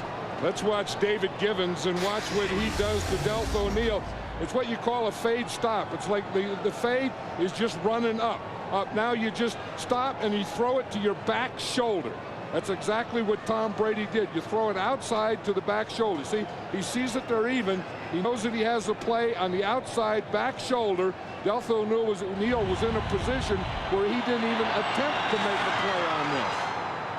He went from the doghouse to out of the doghouse and back to the doghouse. Back to the doghouse.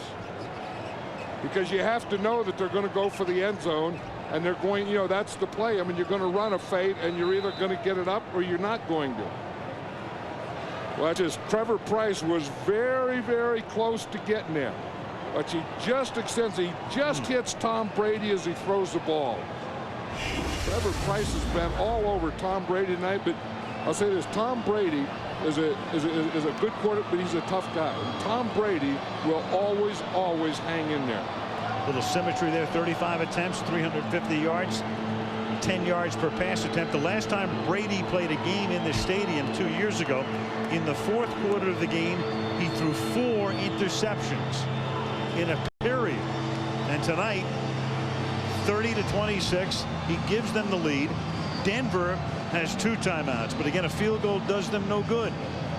You go back to that call of going for giving them a safety. That was a big call. Then they got good field position, and their defense stopped them, and their offense went and made the place when they had to.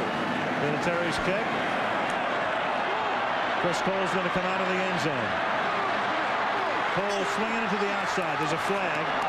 And he takes it to the 32-yard line. I'll say this. I was saying how Tom Brady hung in there. This whole Patriot team hung in there because they had the penalties, they had the punt return, they had everything going against them. Number 58 for the receiving team, 10-yard penalty, first down. Terry Pierce. I mean, they were backed up with the 1-yard line, and then they just overcame it.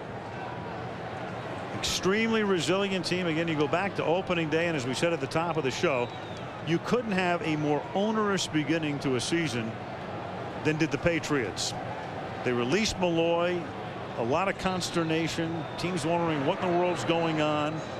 Is nobody sacred? Lose 31-0. Have to go to Philadelphia to play a wounded Eagle team that had come off a shutout defeat at the hands of Tampa Bay. And on a roll since then. Their only loss was to Washington in Week 4 since then. And that's incomplete, thrown underneath with 4 ticks having expired on that play. 19 seconds now. Here we showed a picture of Bill Belichick there at the end of this game, and I'll just say that guy knows how to coach. I mean, there's some guys, players, you look and you say, now there's a football player. And you look at Bill Belichick and you say, now there's a football coach. You know, when he goes out in the field, it looks like the last thing that's in the bag he grabs and puts on and goes out there to coach some ball. He's a ball coach. No question. He's 51 years old, but he's been coaching in the NFL for 29 years. Cannell launches it into a sea of white shirts, and it's intercepted by the rookie Asante Samuel. With 7 seconds remaining, and that's going to write a finish to it with 1 kneel down by New England. And Bill Belichick has come in and handed Mike Shanahan a 3rd straight loss for his depleted team. Belichick takes his team back 7-2. That'll make the red-eye flight a lot shorter tonight. Bye week, and then they meet Dallas as the Cowboys go to New England in a couple of weeks. You know, the other thing I love about Belichick, John, we asked him last night, you ever wear your Super Bowl ring? He goes, no. I said, when's the last time you wore the ring? He said, at the ring ceremony. No accoutrement for Bill. No, he doesn't have anything. I mean, he doesn't have any Super Bowl rings. He doesn't wear watches. He doesn't have necklaces. He has nothing. He just brings the guy. I mean, there's a guy, and then you put something on it, and you go out and coach some football. Yep. Coached the Browns for 6 seasons or 5 seasons, and then became the head coach of the Jets for about 11 minutes, and then goes to New England in 2000. Wins the Super Bowl in 2001. Mike, of course, has won 2 of them. And Shanahan heads into a bye week, just hopeful that he can get some of his wounded back. Carries over 100 yards. As New England wins it by a score of 30-26 at deflated Mile High Stadium. Coming up next will be the Autotrader.com post-game show when we come back to Denver.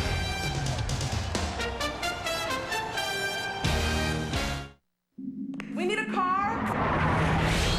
A sports car. A wagon. Silver. And certified pre-owned.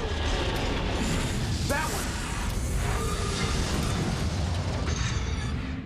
Autotrader.com lets you compare 2.1 million new, used, and certified pre-owned cars to find the one you want. Oh, now we gotta sell our car. Autotrader.com. Your car is waiting.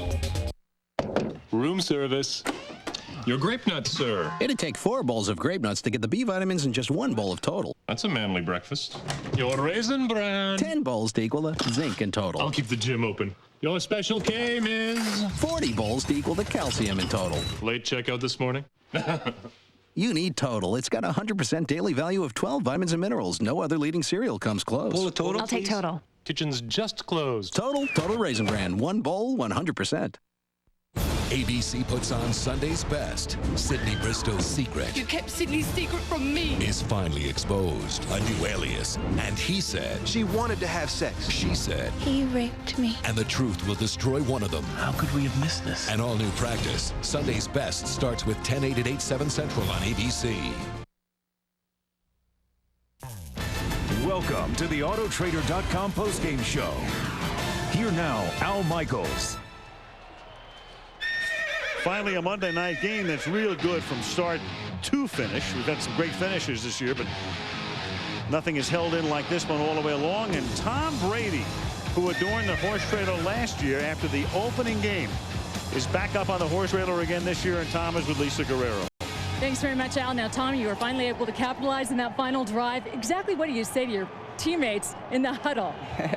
Well, I think we don't mind being in those situations. It was, you know, I think it looked pretty gray back there, sitting on the 1 yard line, going 3 and out. But coach made a good decision. We got the ball. Defense did a great job getting the ball back. And I want to say hi to my mom, dad, and my sister, because she never says I say hi to her.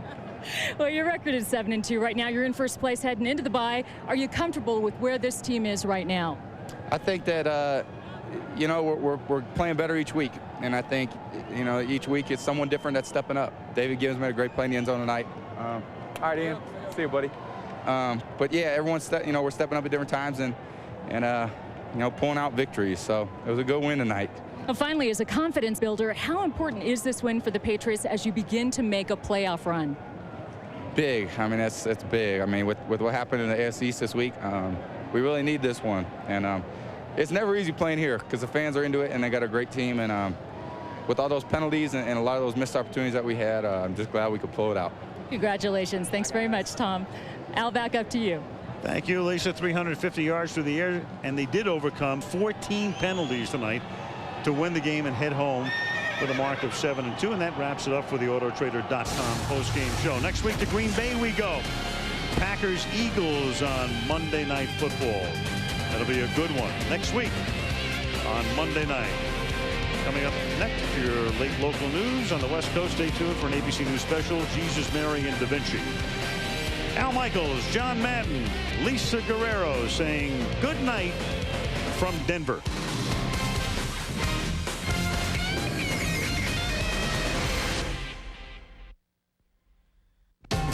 ABC Sports thanks you for watching this presentation of the National Football League.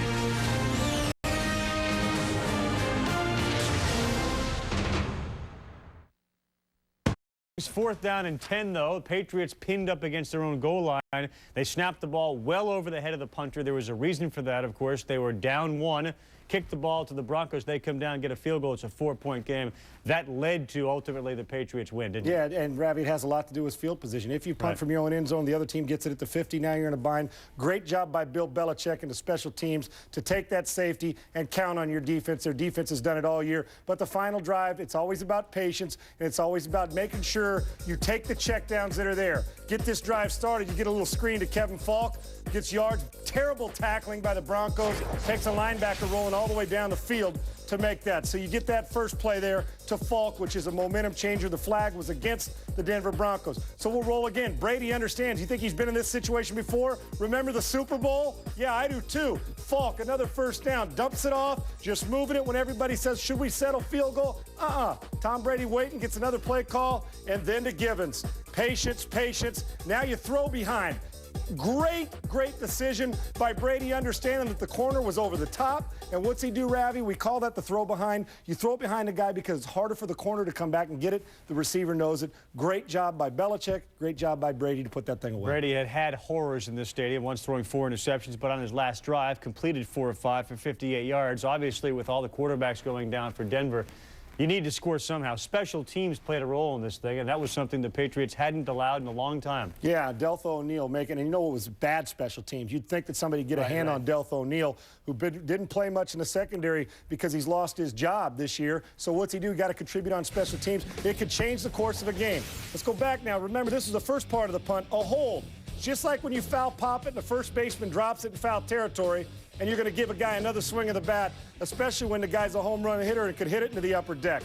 Deltha O'Neal, this is the second punt. There's 1, 2, 3, 4 people in position to make it. Now, number 4 is in position to make that one. His bad angle makes him number 5, 6, 7, and 8. And we haven't seen, right here's 8, we haven't seen a blocker yet get on anybody. And number 9's the punter. Deltha O'Neal, like John Anderson said, run right through him.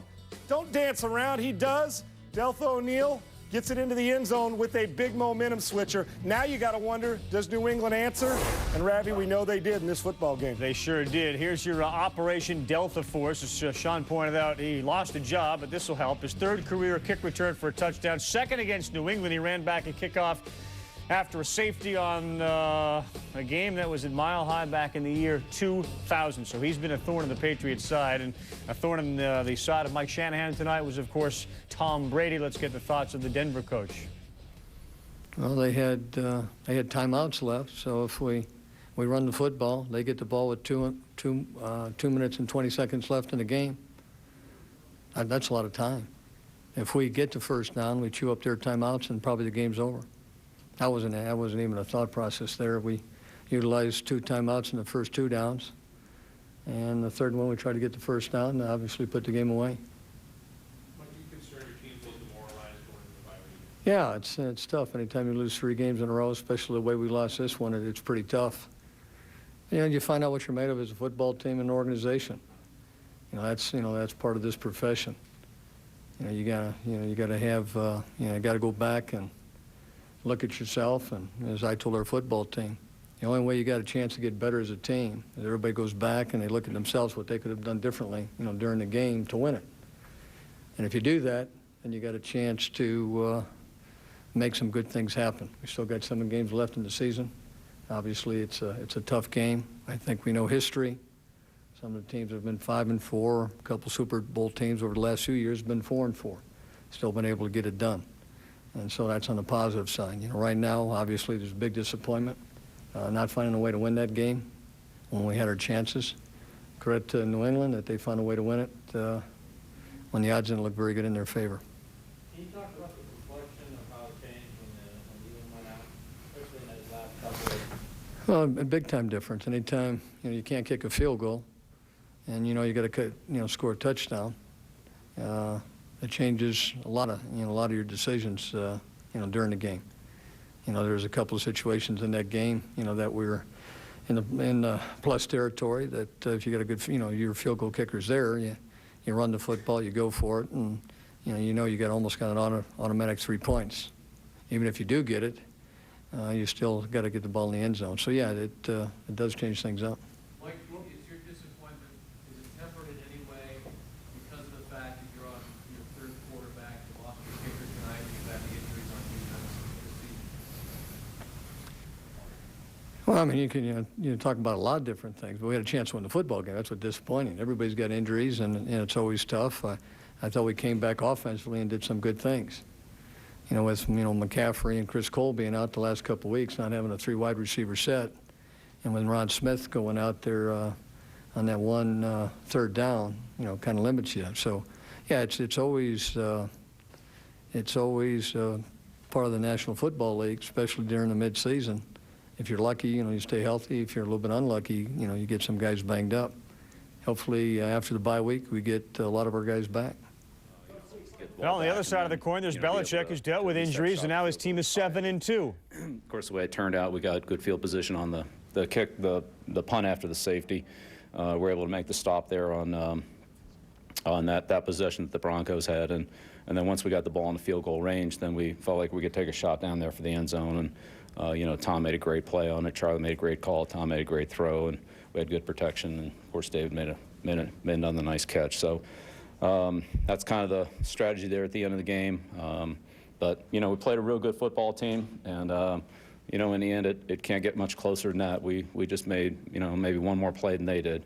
But, we had a lot of respect for the Broncos, and, they're going to win a lot of games from here on out, I'm sure. So how many times in your coaching career can you remember that an intentional safety actually achieved what it was intended to do? Be able to get you the ball back as quickly? Well, I mean, it's not a, every game type of play, but situationally, that's what you practice them for, and we did that the last time. In 2000 we were out here, we took a safety, a similar situation. Of course, O'Neal ran it back for a touchdown on us, but there are times when I think it's the right play to make, just in terms of trying to gain some field position, and we just thought this was one of them. Obviously, the way the punt, landed and bounced and the penalty and all that, it really, helped the situation. But, we were just hoping to get good field position and get the ball back there at the end, and, we ended up getting a little more out of it.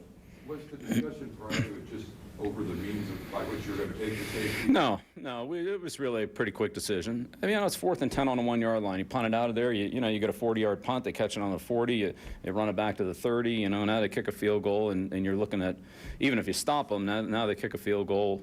Well, they had some field goal kicking problems there, but they either put it back to you on the 1 again, or if they kick a field goal, now you need a touchdown to win, and you're going to lose all your timeouts. It's going to be, really tough situation. So we just thought the best thing we could do was try to get some field position and use our timeouts in the 2-minute warning. We still really had plenty of time. The key was being able to stop them on that last possession. Stop them, and then, of course, start the offense. And the offense started early in this game for Tom Brady. Situation. So we just thought the best thing we could do was try to get some field position and use our timeouts in the 2-minute warning. We still really had plenty of time. The key was being able to stop them on that last possession. How much do you practice something like that? Practice what? The intentional safety. Well, it doesn't take much practice. Just tell the center to snap it over the punter's head. I mean, it's pretty easy. It's situationally when to do it. You know, the actual execution of the play is, you know, you could do that in junior high, just snapping out of the end zone. Hey, Bill, was there anything to the play clock on the punt that, you know, that you sent through the end zone? It seemed like it was winding down to 0. A bunch of players went like that as if to reset the 25-second clock, and they did. Yeah, I don't know. I mean, so what if they would have penalized us? It would have been half the distance of the goals. I would have. I mean, no, but I'm just, well, I don't know. No, I don't know. I didn't see it, but you know, at that point, you know, they couldn't penalize us much.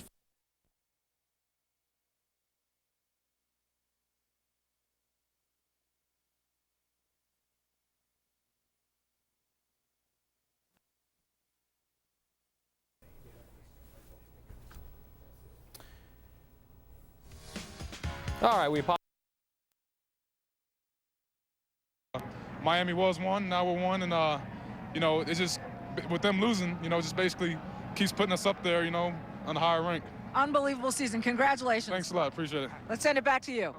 Unbelievable so far. Exactly right, Michelle. And it works out well for the Patriots. Monday nighters present problems because of the short work week. Well, they have an off week, and then comes Bill Parcells back to New England, which should be interesting. Nice to get a rest before that one. They don't have a great running game, so you got to throw the ball. Defenses know it. And Tom Brady in his first series threw it all the way downfield, had it picked off, and went right back to it again. That's the key in a good quarterback is believability, not only in yourself but in your players. And how about those naysayers that say Brady can't throw the ball deep? Looked like he did tonight to the tune of 350-plus yards and got it started early with the big pitch to Deion Branch. When you got a guy with speed and you can set it up, and this is a great job. That safety, you keep an eye on that free safety now, as Brady does in this play. We're going to motion down the flanker so we can get to that safety quick and hold him. We want to draw his attention if we're the New England Patriots. Brady with the play action. Now he's going to see all that space. Linebackers are no factor if you want to throw the end cut. Brady's going to snap his head around. And look at the cushion, plus letting the receiver Branch get off inside. The safety now looking at Brady, but also finding that receiver. He bites. Right now it's over. You see him drive on the end cut. Brady throws that end cut well, makes it where nobody can get it but Branch, lets him run through it, doesn't slow him up for the touchdown, and then, yeah, big fella, go on ahead. You see Brady's big night. 2002, 2003, though, the completion percentage, have a look-see there. Part of that, too, these numbers, and part of the criticism of Brady have been injuries. And all of a sudden, the team now seems to be getting healthier. Yeah, you know what's interesting, too, Ravi, is that they're getting healthy, but also that they didn't make excuses along the way. No, as I talked to Richard Seymour a couple weeks ago, he said, it's just heart. We're playing with heart. You make excuses, you garbage in, garbage out. This football team doesn't make them. That's why they keep winning. And when they get healthy, it could be very dangerous in the AFC. And again, an off week for the Patriots. Then comes Parcells. It'll be a big story in the next couple of weeks. Sean, stay tight. Let's go over to John. We'll keep talking about coach Bill Parcells 2 weeks from now, Sunday Night Football. You can see that on ESPN. Coming up next on ESPN.